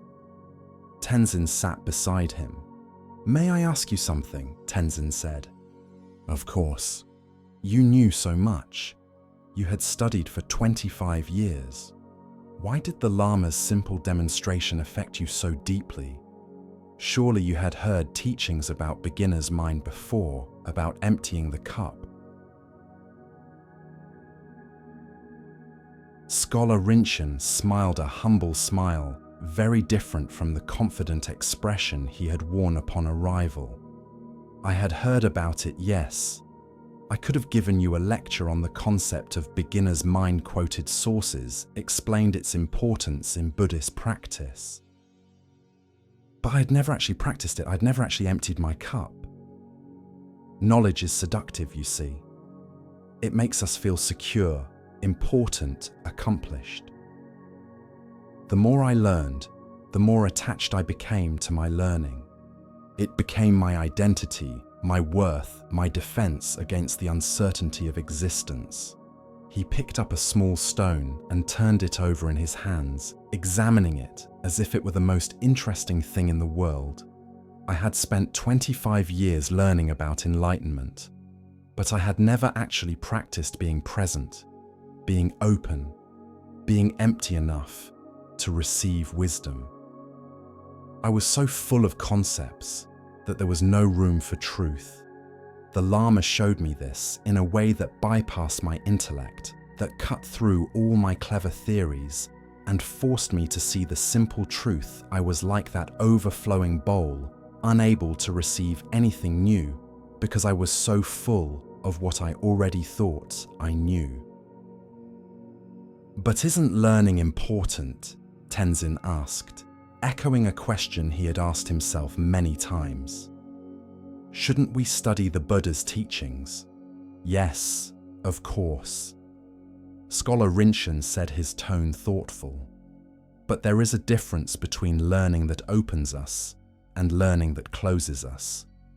Learning that makes us humble and learning that makes us arrogant. Learning that leads us toward direct experience and learning that becomes a substitute for direct experience. Learning that empties the cup and learning that fills it so full nothing else can enter." He set down the stone carefully as if it were precious. "I had spent 25 years learning about enlightenment, but I had never actually practiced being present, being open, being empty enough to receive wisdom. I was so full of concepts that there was no room for truth. And the tragedy is I didn't even know it. I thought my knowledge was wisdom. I thought my ability to explain the Dharma meant I understood the Dharma. But understanding the Dharma and living the Dharma are two very different things." Lama Dorje appeared, walking slowly through the garden, his walking stick tapping on the stone path. He sat down with them, and the three sat in comfortable silence, watching as the stars began to emerge in the darkening sky. Finally, the Lama spoke his voice, carrying the weight of deep wisdom earned through decades of practice. "There is a saying, in the beginner's mind, there are many possibilities. In the expert's mind, there are few. The beginner approaches each moment with openness, with curiosity, with wonder. The expert approaches each moment with preconceptions, with fixed ideas, with the burden of what they think they already know." He looked at Scholar Rinchen with warmth and respect. "You were an expert. Now you are becoming a beginner. This is not a step backward. This is the path itself. This is what the Buddha meant when he taught about emptiness, not just the emptiness of phenomena, but the emptiness of our own minds, the space that must be created for wisdom to enter." Scholar Rinchen bowed deeply, pressing his forehead to the ground in the traditional gesture of profound respect and gratitude. "Thank you, Lama. I understand now why you are renowned. Not because of your knowledge, though I'm sure it is vast, but because of your wisdom. Not because you can explain the Dharma, but because you embody it. You showed me in one moment what 25 years of study had failed to show me. The Dharma is not something to be explained." Lama Dorje said, his voice soft. "It is something to be lived. Words can point the way, but they cannot walk the path for us. Concepts can describe the destination, but they cannot take us there. At some point, we must put down the maps and actually make the journey. We must empty the cup so that it can be filled with direct experience, rather than concepts about experience." When scholar Rinchen finally left the monastery 2 weeks later, he left most of his scrolls and books behind, taking only a few essential texts. "I don't need them anymore," he told Tenzin as they said goodbye. "Or rather, I need them less than I need an empty cup. I can always return to study later, but first I need to learn how to see clearly, without the filter of all my opinions and theories and clever interpretations. First, I need to learn to be a beginner again." He bowed deeply to Lama Dorje, tears in his eyes. "Thank you for showing me that wisdom is not about filling the cup, but about emptying it. Not about accumulating knowledge, but about releasing attachment to knowledge. Not about becoming an expert, but about remaining a beginner, always open, always curious, always ready to see things as if for the first time." After he had gone, Tenzin helped Lama Dorje clean the guest room. As he wiped up the last traces of the spilled tea from that first meeting, he thought about his own cup. What was he full of? What attachments was he carrying that prevented him from receiving new understanding? What did he think he knew that was actually just concepts? Just ideas? Just fingers pointing at a moon he had never actually seen? "Ay, Lama," he said, voicing the question that had been growing in him. "I think I understand the teaching, but I'm not sure how to practice it. How do I empty my cup? How do I become a beginner again when I've already learned so much here?" Lama Dorje smiled, his eyes twinkling. "You are already practicing it by asking that question, by admitting you don't know, by being willing to be a beginner. This is the practice approaching each moment, each teaching, each experience with fresh eyes, with an empty cup. Not assuming you already understand, not filtering everything through what you think you know, not clinging to your insights and realizations as if they were possessions." He rinsed out the teacup they had used for the demonstration and held it up to the light streaming through the window. "See empty now, ready to receive. This is how we should be. Not empty of wisdom, but empty of the attachment to our own cleverness, our own knowledge, our own need to be the expert. Not ignorant, but humble. Not closed, but open. Always ready to receive, always willing to learn, always maintaining the mind of a beginner." Tenzin looked at the empty cup, seeing it not just as a vessel for tea, but as a teaching about the mind itself. To receive wisdom, we must first make space for it. To learn, we must first admit we don't know. To be filled with truth, we must first empty ourselves of our attachment to our own ideas, our own concepts, our own need to be right. This was the teaching of the empty cup, that true learning requires humility, that wisdom begins with not knowing that the fullest cup is the one that remains empty enough to receive. Not empty of understanding, but empty of the arrogance that thinks it has already understood. Not empty of knowledge, but empty of the attachment that turns knowledge into a barrier rather than a bridge. As Tenzin returned to his room that evening, he made a silent vow to approach each day as a beginner, to meet each teaching with an empty cup, to release his attachment to what he thought he knew, so that he could actually see what was real. This was the practice, not filling the cup with more and more concepts, but keeping it empty, keeping it open, keeping it ready to receive the tea of direct experience, the wisdom that comes not from books or theories, but from living fully, seeing clearly, being present with what is. The butter lamp flickered on his altar. Outside, prayer flags snapped in the wind, their mantras flying to the heavens. And Tenzin sat in meditation, practicing the art of the empty cup, not trying to achieve anything, not trying to understand anything, just sitting, just breathing, just being empty and open and ready to receive whatever wisdom the moment might offer.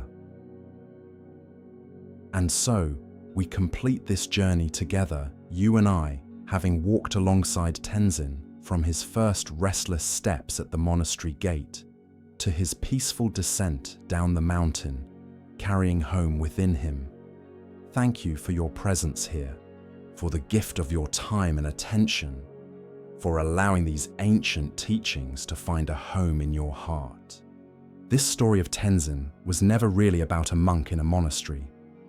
It was about all of us, about the universal human journey, from seeking to finding, from restlessness to peace, from believing we are broken to recognizing we are whole. Through gardens and rivers, through silence and storms, through broken bowls and imperfect mandalas, we witnessed the same truth, revealing itself again and again, that peace is not something we must achieve or earn or become worthy of. It is our natural state, always present, always available, waiting beneath the ripples of our busy minds. We are not seeking something distant. We are remembering something intimate, something closer than our own breath, something we have always been but temporarily forgot. The Buddha taught, peace comes from within, do not seek it without.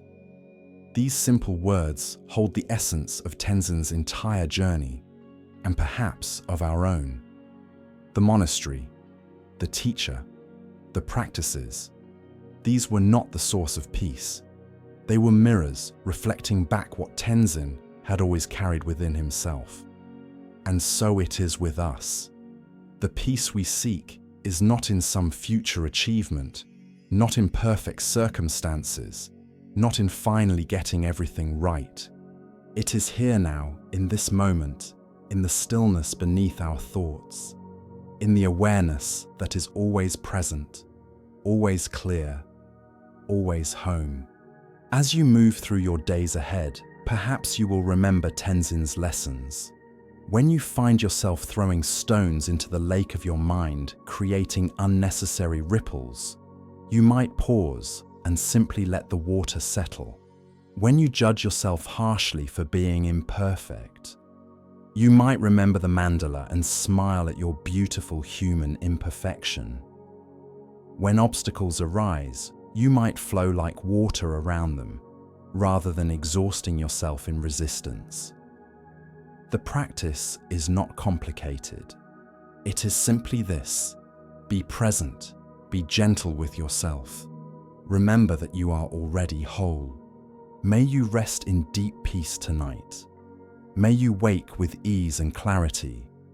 May all beings everywhere find this same peace, this same recognition of their true nature. Thank you for being part of Buddhist Insight's journey, this community of seekers and finders, of listeners and practitioners of hearts opening to the Dharma. If these stories brought you peace, or helped you remember your way home, consider subscribing so we can continue walking this path together. And if you know someone who might find rest here, someone whose heart is seeking what you have found tonight, share this with them. Peace multiplies when shared. Until we meet again, rest well. The path is always here waiting, and you are always home.